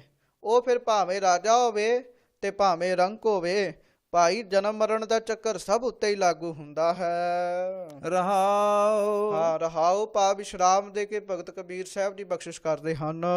ਜਸ ਦੇਖੀਐ ਤਰਵਰ ਕੀ ਛਾਇਆ। ਭਾਈ ਜਿਸ ਤਰ੍ਹਾਂ ਤਰਵਰ ਦੀ ਛਾਇਆ, ਰੁੱਖ ਦੀ ਛਾਂ ਦੇਖੀਦੀ ਹੈ, ਪ੍ਰਾਣ ਗਏ ਕਹੋ ਕਾਂ ਕੀ ਮਾਇਆ। ਜਿਸ ਤਰ੍ਹਾਂ ਰੁੱਖ ਦੀ ਛਾਂ ਦਾ ਕੀ ਸੁਭਾਵ ਹੈ ਕਿ ਸਮੇਂ ਅਨੁਸਾਰ ਹੁਣ ਕੋਈ ਰੁੱਖ ਦੀ ਛਾਂ ਨੂੰ ਸਦਾ ਹੀ ਸਮਝ ਲਏ, ਬਿਰਖ ਕੀ ਛਾਇਆ ਸਿਉ ਰੰਗ ਲਾਵੈ, ਉਹ ਬਿਨ ਸਹਿ ਮਨ ਪਛਤਾਵੈ। ਕਹਿਣ ਲੱਗੇ ਬਿਰਖ ਦੀ ਛਾਇਆ, ਰੁੱਖ ਦੀ ਛਾਂ ਨੂੰ ਕੋਈ ਸਦਾ ਵਾਸਤੇ ਸਮਝ ਲੈ ਵੀ ਸਦਾ ਹੀ ਛਾਂ ਰਹਿਣੀ ਹੈ, ਨਾ ਭਾਈ, ਸਮੇਂ ਅਨੁਸਾਰ ਛਾਂ ਖਤਮ ਹੋ ਜਾਂਦੀ ਹੈ। ਇਸੇ ਤਰ੍ਹਾਂ ਸਮੇਂ ਅਨੁਸਾਰ ਜਦੋਂ ਪ੍ਰਾਣ ਖਤਮ ਹੋ ਗਏ ਨਾ, ਫਿਰ ਕਹੋ ਕਾ ਕੀ ਮਾਇਆ, ਮਾਇਆ ਵੀ ਕੀ ਅਸਰ ਪਾਉਂਦੀ ਹੈ, ਤੇ ਕੌਣ ਕਿਹਦੀ ਮਾਂ ਹੈ, ਕੌਣ ਕਿਹਦਾ ਬਾਪ ਹੈ, ਫਿਰ ਭਾਈ ਕੌਣ ਅਮੀਰ ਹੈ, ਦੱਸੋ ਭਾਈ। ਹਾਂਜੀ, ਜਸ ਜੰਤੀ ਮਹਿ ਜਿਉ ਸਮਾਨਾ। ਤੇ ਇਸ ਤਰ੍ਹਾਂ ਫਿਰ ਕਹਿਣ ਲੱਗੇ ਕਿ ਜਸ ਜੰਤੀ ਮਹਿ ਜਿਉ ਸਮਾਨਾ। ਜਿਸ ਤਰ੍ਹਾਂ ਜੰਤ ਵਿੱਚ ਜਿਵੇਂ ਵਾਜਾ ਵੱਜਦਾ, ਉਹਦੇ ਵਿੱਚ ਆਵਾਜ਼ਾਂ ਆਉਂਦੀਆਂ ਨੇ ਕਈ ਤਰ੍ਹਾਂ ਦੀਆਂ, ਪਰ ਕਹਿਣ ਲੱਗੇ ਵੀ ਜਦੋਂ ਜੰਤ ਵੱਜਦਾ ਹੈ ਨਾ, ਪਰ ਜੰਤ ਆਪਣੇ ਸਮੇਂ ਨਾਲ ਟੁੱਟ ਵੀ ਜਾਂਦਾ ਹੈ, ਉਹਦੀਆਂ ਤਾਰਾਂ ਵਿਛੜ ਜਾਂਦੀਆਂ ਨੇ, ਫਿਰ ਉਹਦਾ ਜਿਹੜਾ ਸ਼ਬਦ ਹੈ, ਉਹਦੀ ਆਵਾਜ਼ ਹੈ, ਉਹਦੇ ਵਿੱਚ ਹੀ ਸਮਾ ਜਾਂਦੀ ਹੈ। ਹਾਂਜੀ, ਮੂਏ ਮਰਮ ਕੋ ਕਾ ਕਰ ਜਾਣਾ। ਇਸ ਤਰ੍ਹਾਂ ਜਦੋਂ ਮਨੁੱਖ ਮਰ ਜਾਂਦਾ ਹੈ ਨਾ, ਤੇ ਕਹਿਣ ਲੱਗੇ ਵੀ ਫਿਰ ਕੋਈ ਮਨੁੱਖ ਨੂੰ ਭੇਦ ਨਹੀਂ ਵੀ ਕਿੱਥੇ ਗਿਆ, ਫਿਰ ਉਹ ਰੱਬ ਵਿੱਚ ਹੀ ਜਾਂਦਾ। ਜਿਵੇਂ ਵਾਜਾ ਟੁੱਟ ਜਾਏ, ਆਵਾਜ਼ ਫਿਰ ਵਾਜੇ ਵਿੱਚ ਹੀ ਚਲੇ ਜਾਂਦੀ ਹੈ। ਇਸੇ ਤਰ੍ਹਾਂ ਜਦੋਂ ਜੀਵ ਮਰਦਾ ਹੈ, ਉਹਦਾ ਆਤਮਿਕ ਭਾਵ ਫਿਰ ਰੱਬ ਵਿੱਚ ਹੀ ਚਲੇ ਜਾਂਦਾ ਹੈ। ਹਾਂਜੀ, ਹੰਸਾ ਸਰਵਰ ਕਾਲ ਸਰੀਰ। ਭਾਈ ਜਿਸ ਤਰ੍ਹਾਂ ਹੰਸ ਸਦਾ ਹੀ ਸਰੋਵਰ ਤੇ ਰਹਿੰਦੇ ਨੇ, ਸਰਵਰ ਹੰਸਾ ਛੋੜ ਨਾ ਜਾਏ, ਹੰਸ ਸਰੋਵਰ ਨੂੰ ਛੱਡ ਕੇ ਨਹੀਂ ਜਾਂਦੇ, ਇਸੇ ਤਰ੍ਹਾਂ ਤੇਰੇ ਸਰੀਰ ਉੱਤੇ ਵੀ ਕਾਲ ਖਲੋਤਾ ਹੈ, ਮੌਤ ਖਲੋਤੀ ਹੈ, ਇਹ ਮੌਤ ਵੀ ਛੱਡ ਕੇ ਨਹੀਂ ਤੈਨੂੰ ਜਾਵੇਗੀ। ਰਾਮ ਰਸਾਇਣ ਪਿਓ ਰੇ ਕਬੀਰ। ਇਸ ਲਈ ਭਾਈ ਅਨ ਰਸਾਂ ਦਾ ਸਵਾਦ ਛੱਡ ਦੇ, ਹੋਰ ਰਸਾਂ ਦਾ ਸਵਾਦ ਛੱਡ ਦੇ, ਤੇ ਰਾਮ ਦੇ ਰਸ ਦਾ, ਰਾਮ ਦੇ ਨਾਮ ਦਾ ਰਸ ਪੀਣਾ ਕਰ। ਉਹ ਰਸ ਭਗਤ ਕਬੀਰ ਸਾਹਿਬ ਜੀ ਕਹਿਣ ਲੱਗੇ ਤੇਰੇ ਵਾਸਤੇ ਉੱਤਮ ਹੈ।